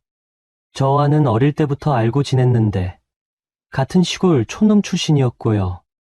오히려 저는 남들로부터 외모 평가를 조금 더 좋게 받아왔던 편이라 왜인지 모르게 친구를 볼 때마다 살짝 우월감을 느꼈습니다. 그런데 그날만큼은 상황이 좀 달랐습니다. 제 친구가 조금 못생겼다는 생각보다는 어떻게 저런 여인을 자신의 아내로 맞이했나 하는 의문과 부러움이 뒤섞여 묘한 기분이 들었습니다. 친구는 30대 초반이라는 나이에 이미 머리숱도 많이 빠지고 키도 간신히 170cm를 넘기는 정도에 체중이 85kg가 훌쩍 넘거든요. 그런 친구가 저렇게 빛나는 사람과 결혼식을 올린다는 사실이 믿기지 않아 한동안 멍하게 서 있었습니다. 물론 제 친구는 예전부터 말발이 뛰어났던 인물입니다. 감탄스러울 정도로 말주변이 좋았고 특히 여성에게 어필하는 기술은 저를 포함해 주변 사람들 모두가 인정할 수밖에 없었죠. 제가 객관적으로 보기에는 늘 주변 사람들을 빵 터지게 만드는 위트, 전곡을 찌르는 매력적인 농담, 또 상대방 기분을 부드럽게 만들고 자신감을 심어주는 말투 등등 말하자면 친화력과 분위기 메이킹의 달인이었다고나 할까요? 그가 대학 시절만 해도 여자친구가 끊이지 않았는데 1년에 두어 번씩은 교체되는 것 같았고 한 번은 동시에 여러 명에게 대시를 받았다고 친구가 저에게 자랑하기도 했습니다. 심지어 만나는 여성들 대부분은 모두 예쁘고 몸매도 좋기로 유명했기 때문에 친구 주변 남자애들 사이에서도 어떻게 저런 여자들만 골라 만나지? 라는 말이 자주 오갔습니다. 그에 비해 저는 말솜씨가 그리 뛰어나지 못했습니다. 자연스러운 스킨십이나 다정다감한 멘트 이런 것을 잘 못해서 주로 다가오는 여자애가 있으면 그때야 살짝 반응하는 정도였죠. 하지만 다행히도 키가 크고 외모도 무난하다는 평을 받아서 인기는 어느 정도 있었던 편입니다. 그래서 제게도 연애 경험이 전혀 없는 건 아니었어요. 대학 시절에만 해도 3번 정도 사귀었는데 물론 친구와 달리 계속 뜨겁게 찾아오는 인연이 많았던 건 아니지만 저 나름대로는 그래도 만족하며 살았습니다. 이렇게 서로 다른 매력을 지닌 제 친구와 저는 같은 시골에서 자라나 어릴 때부터 말 그대로 부대끼며 지냈습니다. 좁은 동네라 한 반에 20명 채 안 될 때도 함께였고 싸움도 같이 하고 게임도 같이 하고 심지어 첫 술도 같이 배워 마셨죠. 어릴 적 추억을 되짚어 보면 같이 강가에 가서 물고기를 잡겠다고 그물질을 하다가 오히려 익사할 뻔한 사건도 있었습니다. 공부는 제가 조금 더 잘했지만 친구놈은 부모님의 사업 확장으로 서울로 이사를 가게 되었고 그로 인해 고등학교 입학을 서울에서 시작하게 되었습니다. 그때만 해도 친구와의 이별이 오래갈 줄 몰랐습니다. 처음엔 서로 편지를 주고받고 휴대폰 문자로도 연락했지만 점점 학업이 바빠지고 생활이 달라지면서 연락이 뜸해졌습니다. 저도 그 친구와의 약속을 지키겠다는 마음으로 더 악착같이 공부했습니다. 결국 저도 상경하는 데 성공했습니다. 원하는 대학은 아니었지만 서울에 있는 대학에 합격했고 그렇게 다시 서울 생활이 시작되었습니다. 입학 후 며칠 지나지 않아 친구와 다시 연락이 닿았습니다. 그렇게 다시 만난 우리는 서로 다른 대학이었지만 자취방도 가깝고 취향도 여전히 비슷해서 자주 어울려 다녔습니다. 가령 게임 좋아하는 것도 그대로였고 한밤중에 치킨이나 피자를 뜯으면서 야, 나중에 성공하면 뭐 할 거야? 라는 질문을 하며 꿈을 얘기하곤 했습니다. 그 시절 친구는 학생회 활동이나 동아리 활동에 엄청나게 적극적이었습니다. 어디 가나 주인공이 되는 스타일이었죠. 말 주변이 워낙 좋아서 술자리에 가면 모든 사람이 그를 바라보고 있었고 끊임없이 이어지는 농담과 재치로 분위기를 이끌어 나가는 편이었습니다. 자연히 주변에 여성이 많았습니다. 얼굴만 보면 조금 평범 아니면 중간 이하 그 정도 평가는 받았는데 그를 알고 지내다 보면 묘하게 사람을 끌어당기는 힘이 있는 겁니다. 그러다 대학 졸업 후 사회로 나아가게 되었습니다. 제 친구는 운 좋게도 대기업에 입사했는데 아무래도 여러 회사 면접을 보면서도 특유의 매력과 언변을 뽐냈겠죠. 서류 전형이나 시험 점수도 어느 정도 받쳐주었을 테니 대기업에서 최종 합격을 받은 겁니다. 그 소식을 듣고 저는 정말 대단하다고 생각했습니다. 저 역시 취업 전선을 뚫어 중견기업에 들어갔지만 얼마 못 가 제 적성이나 가치관과 잘 맞지 않는다는 걸 깨닫고 창업을 결심하게 됩니다. 한편 저와 친구의 우정은 계속 이어졌습니다. 물론 사회생활이 시작되면서 자주 만나긴 어려웠지만 퇴근 후에 한 번씩 얼굴을 보면 여전히 유쾌한 술자리를 가졌습니다. 그 사이 친구에게도 여자친구가 생겼는데 한두 달 만나다가 헤어지는 일이 잦았습니다. 저는 이런 글을 보면서 결혼은 언제쯤 하려나 라고 자주 물어봤고 친구는 웃으며 결혼? 지금 여친이랑은 좀 아닌 것 같아라며 쉽게 넘어가곤 했습니다. 그렇게 몇 해가 지나고 어느 날 친구가 진지한 얼굴로 내가 결혼할 사람을 만났어라고 했습니다. 저도 반신반의했지만 그 만남이 흔히 말하는 운명처럼 강렬하게 다가왔다고 친구가 말했습니다. 처음엔 늘 하던 대로 호감을 쌓고 그녀가 마음의 문을 열도록 유머와 센스, 친절을 발휘했겠죠. 그런데 이번엔 그녀 역시 친구를 아주 진심으로 아껴주고 무엇보다 예쁘기만 한 게 아니라 친구의 모든 면을 사랑해준다고 했습니다. 친구가 이번에는 꼭 결혼까지 가고 싶다라고 말하길래 저는 겉으로는 좋아, 잘 됐네 하면서도 속으론 어떻게 생긴 사람일까 하는 궁금증이 컸습니다. 그러다 마침내 결혼식 청첩장이 날아왔고 저를 포함한 옛 친구들이 모두 한자리에 모였습니다. 그리고 결혼식 날 제가 본 신부는 정말 눈부실 정도로 아름다웠습니다. 하객들 사이에서도 와, 너무 예쁘다, 연예인 같다라는 말이 여기저기서 들렸죠. 가느다란 허리에 풍만한 골반, 길게 웨이브진 머리결이 촬영 조명에 반사되어 반짝이는 게 그야말로 천사의 등장처럼 느껴졌습니다. 드레스 역시 그녀의 몸매를 완벽하게 살려주는 고급스러운 디자인이었습니다. 등이 훤히 드러난 뒤태는 정교한 레이스 패턴으로 더욱 강조되어 식장 안이 온통 그녀에게만 집중되는 느낌이었습니다. 저는 그 모습을 보며 계속 넋을 놓고 있었고 한편으로는 내 친구가 드디어 제 짝을 찾았구나라는 벅찬 기분이 들면서도 또 한편으로는 묘한 질투심도 잔뜩 솟아올랐습니다. 결혼식이 진행되는 동안 저는 하객들과 함께 조용히 지켜보았고 그 아름다운 광경에 시선을 떼지 못했습니다. 그녀가 입장할 때 식장이 살짝 술렁이는 게 느껴졌는데 단순히 예쁘다는 이유만은 아니었습니다. 뭔가 미소에서 풍겨나오는 아우라가 있다고 해야 할까요? 어머니나 아버지를 대하는 태도도 정중하면서도 싹싹했고 시부모님께도 깍듯이 인사하며 행복을 기원해드리는 모습이 참 보기 좋았습니다. 제 친구가 그런 면모에 반했을 것 같다는 생각이 들었습니다. 식이 끝나고 피로 현장에서 축하 인사를 건네려는 사람들로 북적이던 순간 저는 잠시 신랑 신부 대기실로 들어갔습니다. 적당히 간식을 챙겨다 드리려고 했는데 이미 주변에 많은 친구들이 잔뜩 있더군요. 다들 야, 얘 와이프 진짜 대박이다라며 농담 반 진담 반으로 부러움을 표시했습니다.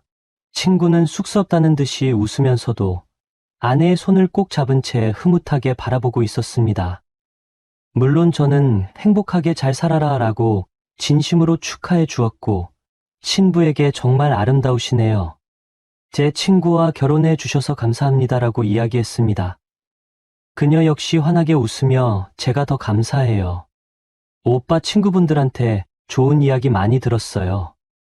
앞으로도 자주 뵀으면 좋겠어요라고 말했습니다. 그리고 얼마 후 친구 부부가 신혼집을 구해 이사했다는 소식을 들었습니다. 친구가 집들이 때 꼭 오라고 했지만 마침 저는 사업이 바빠서 해외 출장을 가야 했기에 참석하지 못했습니다. 출장을 다녀온 뒤 조금 늦게나마 따로 선물을 챙겨서 친구 집을 방문했습니다.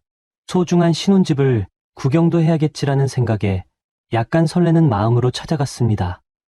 처음 친구 집을 들어서는 순간 깔끔하고 세련된 인테리어에 눈길이 갔습니다. 아기자기한 소품과 모던한 가구가 조화를 이루고 있었고 거실 한편에는 크게 걸린 웨딩사진 액자가 자리 잡고 있었습니다.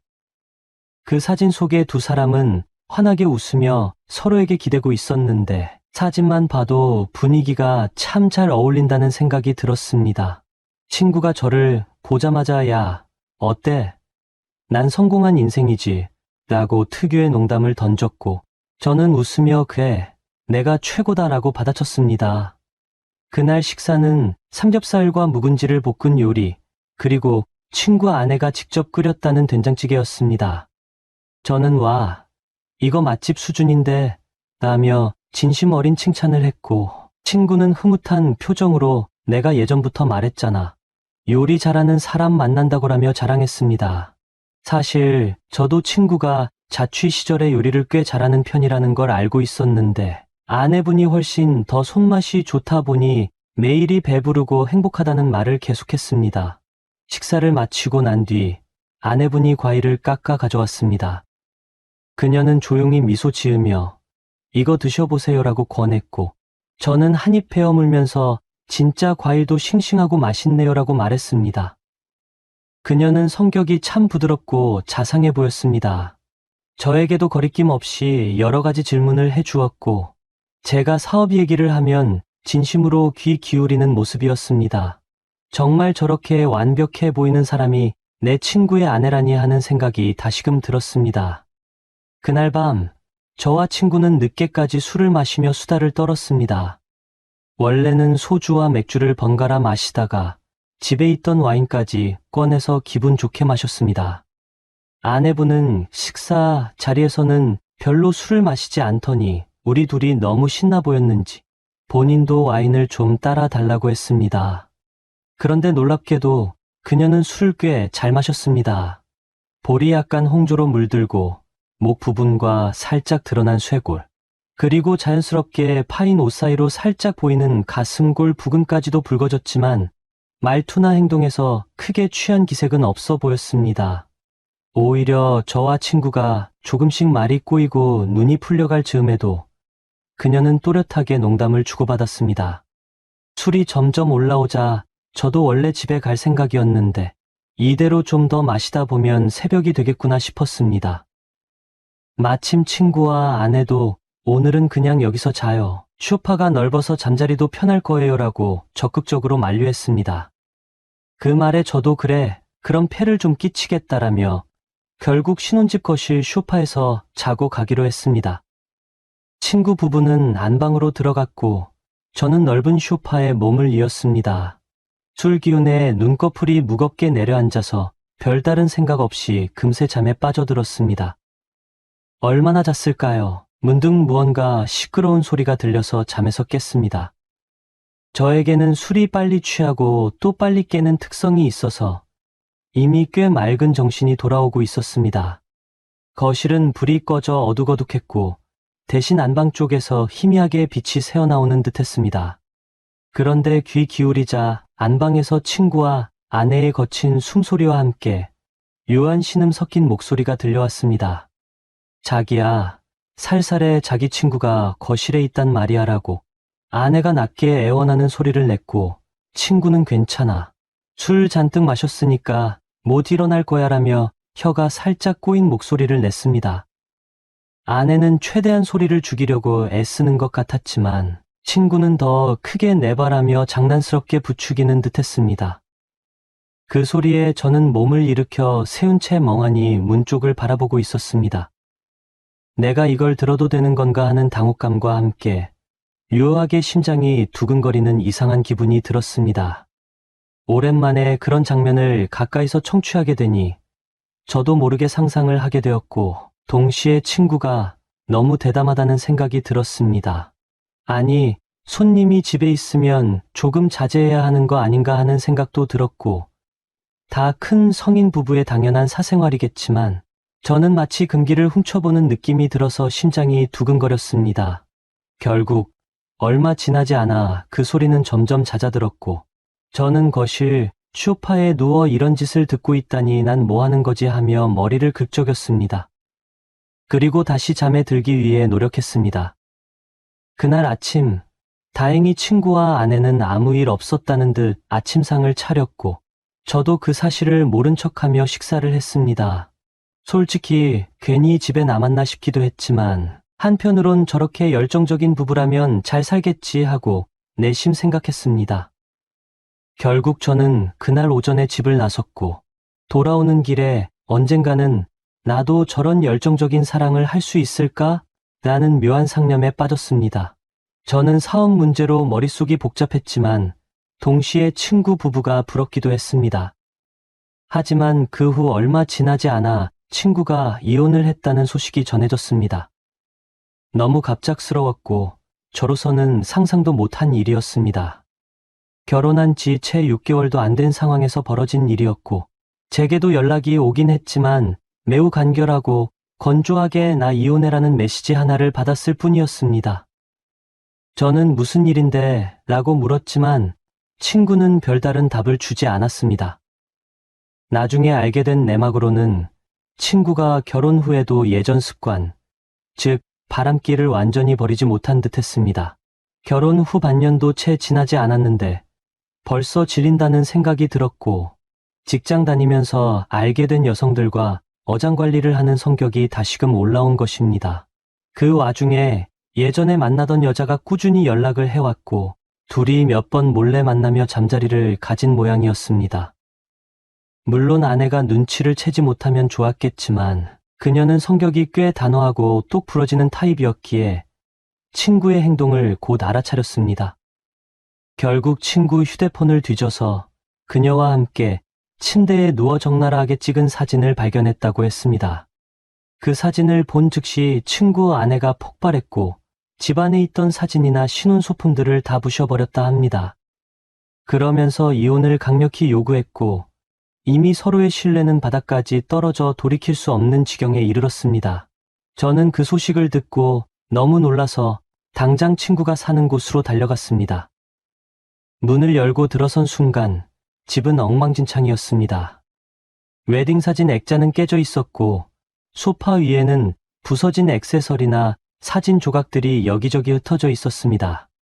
아내분이 이미 집을 나간 뒤였고, 친구는 술을 잔뜩 마신 상태로 소파에 널브러져 있었습니다. 저는 그의 어깨를 흔들며 야, 정신 차려라고 소리쳤고, 친구는 멍한 눈빛으로 저를 바라보며 쓴웃음을 지었습니다. 맥주 몇 캔을 꺼내어 친구와 함께 마시면서 대화를 시도해보았지만 돌아오는 대답은 무기력하면서도 자포자기한 말투였습니다. 질렸어. 솔직히 난 너무 일찍 결혼한 것 같아. 게다가 그 여자가 처음에는 매력 있었지만 함께 지내다 보니 서로가 안 맞더라라든가 뭐 여자는 많잖아. 결혼은 실패했지만 다시 시작하면 되지 뭐 같은 식으로 말했습니다.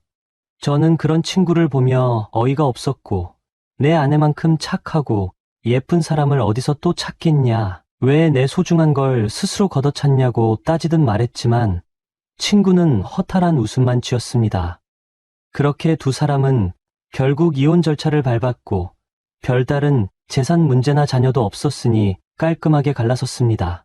결혼식장에서 그렇게나 빛나 보이던 부부가 순식간에 붕괴하는 모습을 보니 인생이란 정말 알 수 없는 것 같았습니다. 그녀는 지금 어떻게 지낼까라는 궁금증이 들었지만 결혼식 이후로 딱히 연락할 일이 없었기에 저도 물어볼 기회가 없었습니다. 그러던 중 약 한 달 뒤쯤이었습니다. 마침 제게 해외 출장이 잡혀 비행기를 타야 했습니다. 비행기에 탑승해서 자리에 앉으려는데 승객 안내를 해주는 승무원 중 한 사람이 눈에 익었습니다. 바로 친구의 전처였던 그분이었습니다.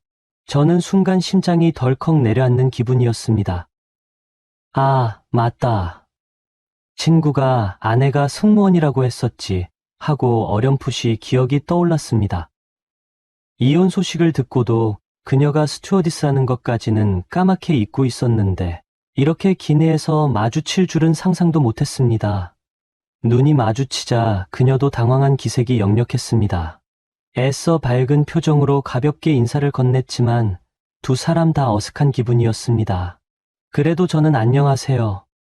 오랜만이네요라고 조용히 인사했고 그녀도 고개를 살짝 숙이며 안녕하세요라고 답했습니다. 그 순간 그녀 눈에 맺힐 듯 말 듯한 슬픔이 비쳤고 저 역시 마음이 복잡해져서 괜히 시선을 피했습니다. 곧 다른 손님들이 탑승하느라 분주해졌고 그녀는 안내방송을 해야 했으므로 그 이상 대화할 틈은 없었습니다. 자리에 앉아서 안전벨트를 매고 나니 머릿속에는 온갖 생각이 떠올랐습니다. 정말로 이혼을 했구나. 저 사람은 어떻게 지냈을까? 상처가 많이 크겠지라는 동정과 함께. 근데 이 상황에서 내가 무슨 말을 할 수 있을까 하는 고민이 들었습니다. 어쨌든 한때 친구의 아내였고 나중에는 험악한 싸움 끝에 갈라선 사이니 제가 섣불리 조언을 하거나 위로할 입장이 아니라고 생각했습니다. 그러다가 기내식 시간이 되어 그녀가 제게 다가왔습니다. 식사는 어떤 걸로 드릴까요? 라는 말에 저는 정신없이 아무거나 괜찮습니다라고 답했습니다. 하지만 그녀는 예전에 저와 몇 번 식사하면서 들었던 제 취향을 기억하는지 제가 평소 좋아할 만한 메뉴를 골라서 내주었습니다. 그리고 와인도 조금 드릴까요? 라고 물었는데 의례적인 질문이라기보다는 뭔가 저를 신경 써준다는 느낌을 받았습니다. 저는 조용히 고개를 끄덕이며 고맙다는 말을 전했습니다. 그녀가 제게 와인을 따라 주고 자리를 뜨려는 순간 제가 작게 이혼 소식 들었습니다. 괜찮으세요? 라고 말했습니다. 그녀는 순간 눈길을 떨구며 살짝 흔들리는 표정을 지었고 다시금 미소를 짓는 듯 했지만 금방 사라졌습니다. 네, 괜찮아요. 이미 정리됐죠. 감사합니다라고 아주 짧게 대답했습니다. 저는 괜히 더 말을 이어가기도 어렵고 그렇다고 무관심한 척하기도 어려운 상황이었습니다. 그녀는 곧 다른 승객 쪽으로 이동했고 저도 씁쓸한 마음으로 와인잔을 바라보았습니다.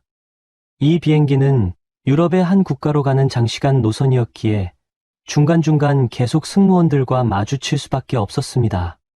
그때마다 우리는 눈이 마주치면 서로 어색한 미소를 교환했고 다른 사람들 눈치가 보이니 길게 대화할 수는 없었습니다. 그저 표정과 짧은 말투만으로 서로 복잡한 감정이 있구나 하는 걸 느꼈습니다. 저는 갈수록 머릿속이 뒤엉키며 언젠가 제대로 얘기를 해봐야겠다는 생각을 하게 되었습니다. 도착 시간이 다가오자 저는 조심스럽게 펜과 작은 메모지를 꺼내 그녀에게 쪽지를 건넸습니다. 혹시 시간 되시면 현지에서 잠깐 뵙고 싶습니다. 제가 연락드리겠습니다라는 내용과 함께 제 연락처와 머무르는 숙소 주소를 적었습니다. 그녀는 그 쪽지를 받고 잠깐 망설이다가 고개를 아주 살짝 끄덕였습니다. 저는 그 신호를 연락해도 좋다는 의미로 받아들였고 착륙할 때까지 마음이 복잡하면서도 묘하게 기대감이 생겼습니다. 공항에 도착해 저는 따로 입국 심사를 받고 숙소로 이동했습니다. 긴 비행 탓에 피곤했지만 혹시나 그녀가 연락을 줄까 싶어서 휴대폰을 계속 확인했습니다. 그리고 얼마 지나지 않아 그녀에게서 메시지가 왔습니다. 잠깐 뵐 수 있을 것 같아요. 일정이 여유롭지는 않지만 오늘 저녁에 가능하다면이라고 말이었습니다. 저는 마치 데이트 약속을 잡은 사람처럼 설레는 기분이 들어 곧장 답장했습니다. 네, 장소와 시간 알려주시면 제가 맞추겠습니다. 그렇게 저녁 무렵 숙소 인근의 조용한 카페에서 우리는 다시 만났습니다. 그녀는 승무원 복장이 아니라 편안한 니트와 바지를 입고 있었고 어깨 길이의 머리를 단정하게 묶어 조금 색다른 이미지를 풍겼습니다. 저는 안녕하세요, 오랜만이네요라며 인사를 했고 그녀는 작게 미소 지으며 안녕하세요라고 받았습니다. 두 사람 다 자리를 잡고 커피를 주문한 뒤 한동안 침묵이 흘렀습니다. 결국 제가 먼저 말문을 열었습니다. 정말 죄송해요. 이런 상황에서 제가 할 말이 많지도 않고 그냥 괜찮으신지 궁금했어요. 친구가 바람을 피운 건 저도 나중에 알았고, 솔직히 제가 어떻게 위로를 드려야 할지 모르겠네요. 그러자 그녀는 천천히 커피를 한 모금 마시며 대답했습니다. 괜찮아요. 이미 벌어진 일이니까요. 저는 바람 문제만큼은 절대 용서 못해요. 그래서 결혼도 깨졌고, 이제는 다시 돌이킬 수 없다고 생각해요. 그 말에 저는 혹시 친구가 다시 사과를 하고 붙잡으면 어땠을까요? 라고 물어봤습니다. 그녀는 고개를 저으며 아무리 사과해도 한 번 깨진 신뢰는 돌아오지 않아요. 특히 바람 문제는 전 정말로 못 견디겠어요. 결혼 생활하면서 열정이 식을 수는 있다고 생각해요. 그건 이해해요. 하지만 배신은 아니잖아요. 그래도 고맙네요. 저를 걱정해 주셔서라고 말했습니다. 그 순간 제 마음은 한편으론 안쓰럽고 또 한편으론 미묘한 감정으로 흔들렸습니다. 이렇게 멋지고 매력적인 사람을 친구가 왜 놓쳤을까라는 생각이 곰곰이 들었습니다. 사실 대화는 오래 이어지지 못할 것 같았습니다. 뭔가 어색하고 중간에 있는 친구라는 존재가 크게 느껴져서 쉽게 친해지기 어려웠습니다. 그러나 제가 유럽 음식을 잘 모르겠어서 솔직히 오늘 점심에 먹은 음식이 너무 입맛에 안 맞았거든요. 혹시 근처에 괜찮은 식당이 있으면 소개해 주실 수 있나요? 라고 물었고, 그녀는 그제야 살짝 웃으며 여기 음식, 한국인 입맛에는 조금 안 맞을 수 있어요. 제가 아는 식당 하나 있는데 한번 가볼래요? 라고 권했습니다. 그렇게 우리는 가볍게 저녁 식사를 하러 근처 음식점을 찾았습니다. 그녀가 자주 비행으로 이 도시에 오다 보니 비교적 현지 사정을 잘 알고 있었습니다. 식당에서는 간단한 파스타와 해산물 스튜 같은 메뉴를 시켰는데 다행히 맛이 괜찮았습니다. 그 자리에서도 대화는 길지 않았지만 조금씩 서로에 대한 경계심이 풀리는 느낌이었습니다. 저도 사업차 종종 해외를 돌아다니는데 음식 때문에 곤혹스러울 때가 많아요. 특히 이 나라가 맛없기로 유명하잖아요 라고 말하며 웃었고, 그녀도 그래서 저도 라면을 늘 가지고 다녀요라며 농담을 건넸습니다. 그날 식사를 마치고 저는 그녀를 호텔까지 바래다주고 인사하며 헤어졌습니다. 오늘 감사했어요. 식당 정보도 알려주시고 혹시 또 기회가 되면 나중에 한국에서 보든 해외에서 보든 차라도 한잔 해요라고 제가 조심스럽게 제안하자 그녀는 네, 좋아요. 일정이 맞으면요라며 부드럽게 받아주었습니다. 그때 제 마음속에는 이 사람 정말 괜찮다. 친구와 이혼했다고 해도 내겐 그냥 한 명의 멋진 여성이다라는 생각이 들었지만 동시에 그래도 친구가 전 남편인데 내가 괜히 접근했다가 민폐가 아닐까? 라는 갈등이 일었습니다. 그 후 저는 보름 정도 그 나라에 체류하면서 업무를 보았습니다. 분주한 날들이었고 그녀와는 더 이상 마주치기 어려울 거라 생각했습니다. 그런데 귀국 비행편에 오르던 날, 믿을 수 없게도 또다시 그녀가 승무원으로 탑승해 있었습니다. 저는 이걸 운명이라고 불러야 하나, 혹은 우연의 장난이라고 해야 하나 고민될 정도로 놀랐습니다. 그녀도 저를 발견하고는 아는 척을 하며 웃었고, 저는 가볍게 손을 흔들었습니다. 이번에는 지난번처럼 어색하지 않았습니다. 그녀가 또 만나네요? 라고 말을 걸었고, 저는 정말 그러게요. 우린 인연이 있나 봐요라며 농담조로 대답했습니다. 이번 비행에서도 우리는 중간중간 눈이 마주치면 미소 지었고, 그녀가 잠시 쉬는 시간을 틈타 제 옆자리에 와서 출장은 잘 마쳤어요? 라고 조용히 묻기도 했습니다.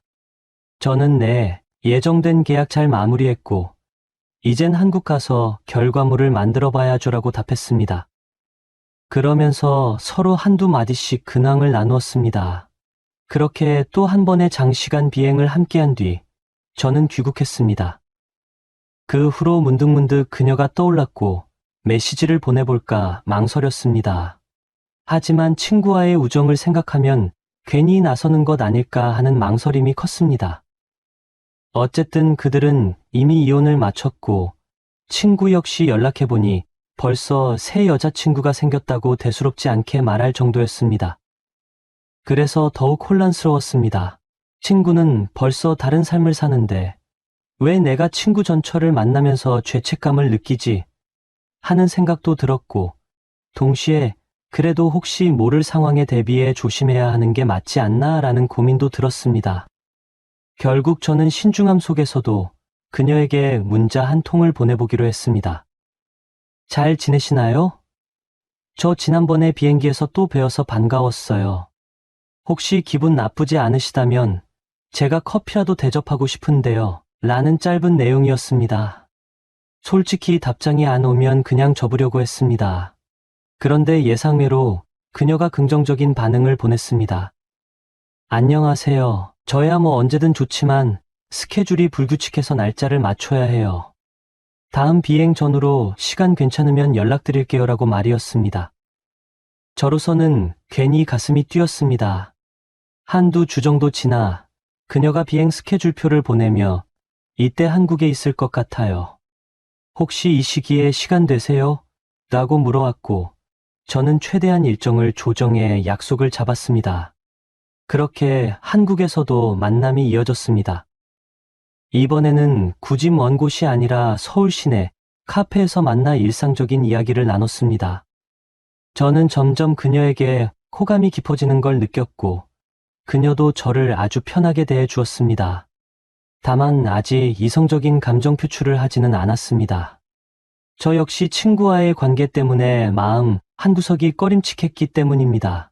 그 후로 몇 달간 제 해외 출장이 잦아지며 자연스럽게 그녀를 만날 기회도 늘어났습니다. 때로는 한국에서, 때로는 해외에서 우연히 혹은 약속한 상황으로 마주치게 되었습니다. 메시지도 자주 주고받았고 호칭도 서서히 편해졌습니다. 그러다 어느 순간부터 저는 확실히 그녀가 좋아졌습니다. 눈을 보면 알 수 있었습니다. 그녀 역시 저에게 어느 정도 마음이 열려 있다는 느낌이었습니다. 결정적인 계기는 어느 유럽 노선 비행 중에 그녀가 저에게 데이터를 요청했을 때였습니다. 사업상 제가 수집한 특정 자료를 공유하면 도움이 될 것 같다고 하기에 저는 괜찮습니다. 제가 보내드릴게요. 근데 만약 시간이 되면 직접 만나서 노트북으로 보여드릴까요? 라고 제안했습니다. 마침 그녀도 그 나라에 이틀 정도 머무는 일정이 있어서 그러면 호텔 근처 카페에서 만나 간단히 이야기를 나누자고 했습니다. 저는 속으로 쾌재를 부르며 혹시나 만남이 무산되지 않도록 최선을 다해 시간을 맞췄습니다. 그렇게 해외에서 다시 만났고 업무적인 이야기를 나누다 보니 어느새 두세 시간은 훌쩍 지났습니다. 저녁 시간이 다가왔기에 제가 식사라도 함께 하실래요? 라고 물었고 그녀가 네, 좋아요. 마침 배도 고팠어요 라고 하며 흔쾌히 동의했습니다. 식사를 마친 뒤에는 호텔 라운지에서 차를 한 잔 더 마시며 대화를 이어갔습니다. 그날 밤 저는 제 감정을 더 이상 숨길 수 없었습니다. 저 사실은 당신이 많이 좋아집니다. 이렇게 말씀드려도 될지 모르겠지만 그냥 솔직해지고 싶어요라고 고백했습니다. 그녀는 깜짝 놀란 표정을 짓더니 잠시 침묵했습니다. 그리고 조용히 눈을 내리깔며 저도 사실 점점 편하고 좋은 감정이 드는 건 맞아요. 하지만 아직 제 상처가 완전히 아문 것 같지 않고 무엇보다 당신을 보면 친구 생각이 자꾸 나서 복잡해져요. 미안해요라고 말했습니다. 저는 그녀가 이해됐습니다. 한 번의 결혼과 이혼을 겪은 사람의 마음이 쉽게 열릴 리 없고 거기에 제 정체가 그녀의 전남편 친구라는 점이 가장 걸림돌이 될 테니까요. 저는 그럼에도 불구하고 저는 오래 기다릴 수 있습니다. 제가 무리하지 않을게요. 그냥 이렇게 종종 만나면서 조금씩 가까워지고 싶어요라고 진심을 전했습니다. 그녀는 담담하게 조금만 시간을 주세요라고 했고 저는 그 말에 희미한 희망을 걸었습니다. 이후로 약 반년 가까이 우리는 애매하게 연인 같은 사이를 유지했습니다. 주변에는 굳이 알리지 않았고 친구에게는 더욱 말할 수 없었습니다. 그러던 어느 날 제가 또다시 해외 출장을 나갔다가 돌아오는 노선에서 그녀를 만났습니다. 그런데 이번에는 비행 도중에 일이 많아서인지 그녀가 조금 피곤해 보였습니다. 저는 기내에서 괜찮아요? 오늘 좀 힘들어 보이시네요라고 물었고 그녀는 지친 얼굴로 미소 지으며 네, 조금 피곤하긴 한데 괜찮아요. 도착하면 쉬어야죠라고 답했습니다. 비행기에서 내려 저는 별다른 기대 없이 귀가하려 했습니다. 그런데 잠시 뒤 그녀에게 메시지가 왔습니다. 저 오늘 하루 쉬는데 혹시 저녁에 시간 되세요? 라는 질문이었습니다. 저는 당연히 시간을 낼 수 있는 상황이라 즉시 네, 당연하죠. 괜찮으시면 제가 맛있는 거 사드릴게요라고 대답했습니다. 그렇게 약속 장소에서 만나보니 그녀는 다소 긴장한 표정이었습니다. 식사를 마친 뒤 저희는 자연스레 그녀가 임시로 사용하는 스튜디오형 레지던스 쪽으로 이동했습니다. 둘 다 피곤했지만 굳이 헤어지고 싶지 않았습니다. 그날 밤 우리는 드디어 서로의 마음을 확인했습니다. 소파에 앉아 이야기를 나누다가 저는 조심스럽게 그녀 손을 잡았습니다. 그녀도 그 손을 가만히 붙잡고 고개를 숙인 채 작은 목소리로 말했습니다. 사실 나도 요즘 당신을 생각하면 마음이 설레고 편해져요. 전 남편과의 일은 이제 많이 털어냈어요. 다만 아직까지 두려움이 있어요. 똑같이 상처받으면 어떡하지 하느니라고 털어놓았습니다. 저는 그녀를 살며시 안아주며 절대 후회하게 만들지 않겠습니다. 천천히 갈게요. 힘들면 언제든 말해 주세요라고 대답했습니다. 그때부터 둘 사이에 흐르는 공기가 달라졌습니다. 서로의 체온이 느껴지는 거리에서 우리는 이미 연인이 된 지 오래였지만 공식적으로 언급하지 못했던 마음을 불태우기 시작했습니다. 첫 키스는 조심스럽고 부드러웠지만 그 안에 담긴 감정은 묵직하게 전해졌습니다. 서로를 끌어안는 팔에 힘이 들어갔고 맥박이 빨라지며 숨소리가 점점 거칠어졌습니다. 정말 괜찮으시겠어요? 라고 제가 마지막으로 물었고 그녀는 대답 대신 제 목을 감싸 안았습니다. 그렇게 두 사람의 첫 관계가 시작되었습니다. 서로를 배려하며 조심스레 스킨십을 이어갔습니다.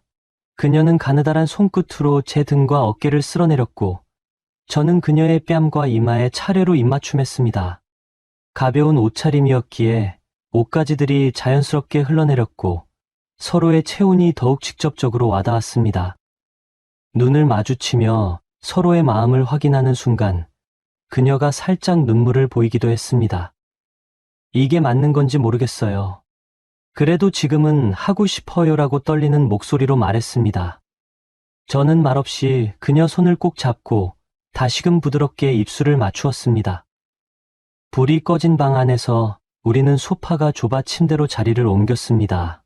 한 발 한 발 움직일 때마다 묘한 긴장감이 감돌았고 동시에 설렘이 극대화되었습니다. 서로 조심스럽게 상대를 살피다가 어느 순간부터는 그동안 억눌렸던 감정이 폭발하듯 서로에게 달려들었습니다. 격정적이면서도 애틋한 순간이었습니다. 저는 그녀가 힘들지 않게 꼭 안아주며 최대한 배려하고 싶었습니다. 그녀도 저를 믿는 듯이 온몸의 힘을 살짝 풀었고 곧 서로의 몸과 마음이 하나로 녹아드는 느낌이 들었습니다. 숨이 가빠올 만큼 뜨거운 열기가 사그라지자 우리는 땀에 젖은 이마를 대고 나란히 누웠습니다. 밖에서는 도시의 밤 풍경이 어슴푸레 보였고 그 속에서 우리는 다소간의 죄책감과 미안함, 그리고 깊은 안도가 뒤섞인 감정을 느꼈습니다. 이제 어떡하죠? 전 남편은 뭐라고 할까요? 하고 그녀가 낮게 속삭였고 저는 잠시 침묵하다가 솔직히 그 녀석은 벌써 다른 여자를 만나고 있고 우리의 일에 신경 쓸 것 같지는 않아. 그래도 난 나중에라도 직접 말하는 게 낫지 않을까 싶어라고 답했습니다. 그녀는 고개를 끄덕이며 그렇군요. 저는 과거에 묶여있고 싶진 않아요라고 말했습니다. 그렇게 서로의 존재가 더는 친구의 전처와 전 남편의 친구가 아니라 그저 남자와 여자로 자리 잡기 시작했습니다. 다음 날 아침, 우리는 함께 간단한 식사를 하고 헤어졌지만 마음속에는 확신이 생겼습니다. 아, 이 관계를 이어가야겠다는 확고함이었습니다. 시간이 흘러 약 1년 가까이 연인 관계를 유지하면서 우리는 서로에 대해 깊이 알아갔습니다. 그녀의 비행 스케줄에 맞춰 해외에서 만나기도 하고, 제가 출장 일정을 조율해 한국에서 시간을 보내기도 했습니다. 점차 서로에게 의지가 커졌고, 저도 사업이 어느 정도 안정되면서 결혼을 진지하게 생각하게 되었습니다. 그러나 결혼 이야기를 꺼내면 자연스럽게 친구 문제에 부딪힐 수밖에 없었습니다. 그래도 친구에게는 제대로 말해야 하지 않을까? 라는 고민이 사라지지 않았습니다. 어느 날 저는 마음을 굳게 먹고 친구에게 연락을 했습니다. 술 한잔하자고 불러냈고 친구는 오랜만이네. 잘 지냈냐? 라며 반갑게 만났습니다. 친구는 여전히 말솜씨가 좋아서인지 새로운 여자친구 얘기며 회사 얘기며 바쁘게 떠들어댔습니다. 한편 저는 뭔가 중요한 이야기를 꺼내야 한다는 압박감 때문에 자꾸 맥주잔만 만지작거렸습니다. 한참이 지난 뒤 제가 어렵게 말을 꺼냈습니다. 사실 너네 전처랑 나 사귀고 있어. 친구는 처음에는 어안이 벙벙한 표정이더니 곧 웃음을 터뜨렸습니다. 장난치냐? 그럴 리가 없지. 야, 설마 진짜야? 저는 진지한 표정으로 진짜야. 벌써 1년 됐어. 너희가 이혼하고 난 뒤에 우연히 비행기에서 여러 번 만났고 자연스럽게 가까워졌어. 나도 이런 상황이 죄책감 들고 고민했지만 내 마음은 진심이야라고 설명했습니다. 친구는 한동안 아무 말도 하지 않았습니다. 그러다 맥주잔을 3개 내려놓으며 말도 안 돼. 그 사람이 너랑 왜 만나? 게다가 친구인 내 전처를? 하고 울컥했습니다. 저는 너도 이미 새 여자친구가 있다며. 그리고 너희는 정식으로 이혼했잖아. 난 내가 상처받을까 봐 미안하긴 하지만 이건 우리의 선택이야라고 받아쳤습니다. 그러자 친구는 씁쓸한 표정으로 웃더니 그래, 좋네. 잘해봐. 혹시라도 잘 안 되면 연락이나 해라고 말했습니다. 그런데 그 목소리에는 질투와 배신감이 뒤섞여 있었습니다. 야, 내가 진짜로 그럴 줄은 몰랐네. 아무리 이혼했다지만 뭔가 기분이 더럽잖아라고 계속 중얼대며 술을 들이켰습니다. 저는 미안하다. 나도 내가 이렇게 받아들일 거 알고 힘들었어. 하지만 나는 그녀를 놓칠 수 없었어라고 솔직히 말했습니다. 결국 우리는 그날 별로 좋지 못한 분위기로 헤어졌습니다. 그 뒤로 친구와의 관계는 소원해졌습니다. 가끔 전화나 메시지를 해봐도 친구는 대충 넘기거나 답을 안 하곤 했습니다. 저는 어쩔 수 없다고 생각했습니다. 결혼까지 생각할 정도로 좋아하는 여자를 두고 친구와의 의리만을 지킬 수는 없었습니다. 그녀에게도 이 사실을 솔직하게 말했더니 그녀는 한숨을 쉬면서 결국 이렇게 됐네요. 그래도 어쩔 수 없죠. 저는 이미 이 길을 택했으니까요 라고 답했습니다. 어느덧 시간이 더 흘러 저와 그녀의 관계는 점점 확고해졌고 서로 결혼에 대한 이야기를 꺼내기 시작했습니다. 그녀가 2번째 결혼이라서 화려하게 하고 싶진 않아요. 그냥 작게 조용히 식만 올리고 싶어요라고 말했고 저도 동의했습니다. 그래, 굳이 떠들썩하게 할 필요 없지. 우리만 행복하면 되는 거니까라고 말했습니다. 주위 친한 지인들 몇 명만 초대해서 작은 예식을 치르기로 했고 드레스도 화려하기보다는 단정하면서도 그녀에게 잘 어울리는 것으로 골랐습니다. 결국 우리는 작게나마 결혼식을 올렸습니다. 가족과 극히 가까운 친구들 몇 명만 불렀고 장소도 대형 예식장이 아닌 소규모 스튜디오를 빌렸습니다. 식은 매우 간소했지만 서로를 바라보는 눈빛만은 진심으로 가득했습니다. 그녀는 제게 다시금 꼭 행복하게 해줘요. 난 더는 후회하고 싶지 않아요라고 말했고 저는 단호히 약속합니다라고 대답했습니다. 그 순간 몇 년 전 친구의 결혼식장에서 화려한 드레스를 입고 눈부시게 빛나던 그녀의 모습이 겹쳐 보였습니다. 이제 그 사람이 제 아내가 된 것이었습니다. 친구는 결국 결혼식에 오지 않았습니다. 초대장을 보냈지만 답장은 없었습니다. 다른 친구를 통해 들어보니 그 결혼식에 굳이 갈 필요를 못 느끼겠다라고 말했더라고 합니다. 저는 섭섭하면서도 이해가 됐습니다. 아마 그의 입장에서는 저와 그녀의 결혼이 한동안 받아들이기 힘들었을 것입니다. 그러나 시간이 지나며 그 역시 또 다른 인연을 찾아 자유롭게 지내리라 믿었습니다. 신혼생활은 조용했지만 깊은 안정감을 주었습니다. 이미 한 번의 실패를 겪은 그녀는 결혼 생활에서 서로에 대한 존중과 대화를 정말 중요시했고, 저 역시 그런 부분을 배우고 익혔습니다.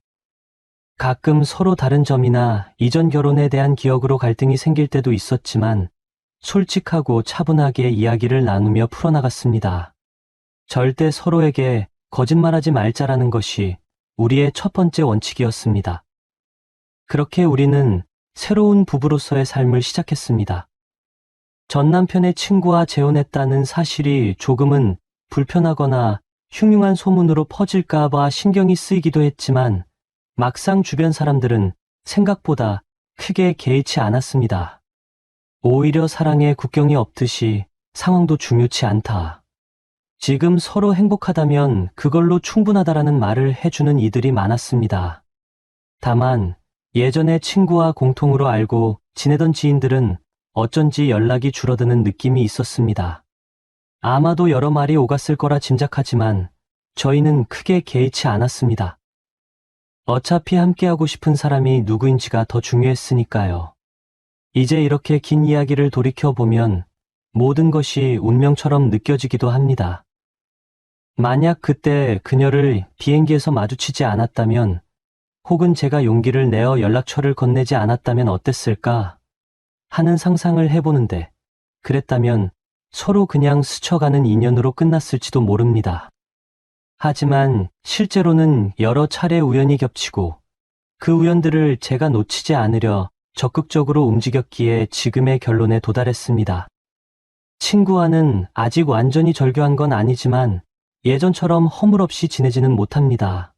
그가 어떤 생각을 하고 있는지는 정확히 알 수 없지만 제 결혼 소식을 듣고 흔쾌히 축하해 주진 않았으니 당분간은 거리감이 유지될 것 같습니다. 그래도 언젠가는 시간이 해결해 줄 거라고 믿습니다. 그가 또 다른 인연과 행복한 미래를 만들어 간다면 저도 마음 편하게 잘 살아라라고 말해 줄 수 있을 겁니다. 친구의 전철하는 꼬리표가 쉽게 사라지지 않을 거라는 걸 알면서도 그녀에게서 느껴지는 따뜻함과 배려심, 그리고 서로 이해할 수 있는 대화가 큰 위안이 되었기 때문입니다. 또 한 번의 결혼이지만 이 결혼에는 서로가 더욱 신중하고 진솔하다는 믿음이 있습니다. 이번에는 쉽게 배신하거나 식어버리는 사랑이 아니라 서로를 끝까지 믿고 지켜주는 그런 단단한 관계를 만들고자 합니다. 앞으로 어떤 삶이 펼쳐질지는 모르겠습니다. 결혼했다고 해서 모든 문제가 해결되는 건 아니며 여전히 서로를 알아가고 맞추어가는 과정이 필요합니다. 하지만 최소한 우리는 서로를 잃고 싶지 않다는 마음 하나로 묶여 있다는 사실에 감사함을 느낍니다. 사랑에 대한 확신이라는 게 결코 쉬운 게 아니지만 한번 잃어본 사람이 다시 잡은 사랑은 그만큼 더 소중한 법일 테니 말입니다. 이제 이 긴 이야기를 마무리해야겠습니다. 저와 그녀는 조용한 결혼식을 마치고 새로운 인생의 장을 열었습니다. 친구와의 사이는 당분간 서먹하겠지만 언젠가 그도 웃으면서 잘 살아라, 너희가 행복하면 됐다라고 할 날이 오리라 희망합니다. 인생은 어떤 식으로 흘러갈지 아무도 모르지만 지금 이 순간을 소중히 여기며 살아가고자 합니다. 그것만이 저와 그녀가 선택한 삶의 방식이니까요. 끝으로 이런 복잡하고 긴 이야기를 들어주셔서 감사합니다. 인생에는 정답이 없고 누구나 시행착오를 겪으며 성장합니다. 저와 그녀, 그리고 친구 모두가 언젠가는 각자의 자리에서 진정한 행복을 찾길 바랍니다. 지금 제게 주어진 행복과 사랑을 지키기 위해 저는 매일 조금씩 더 노력할 것입니다. 이상으로 저의 이야기를 마칩니다. 고맙습니다. 문장 마무리합니다. 고맙습니다.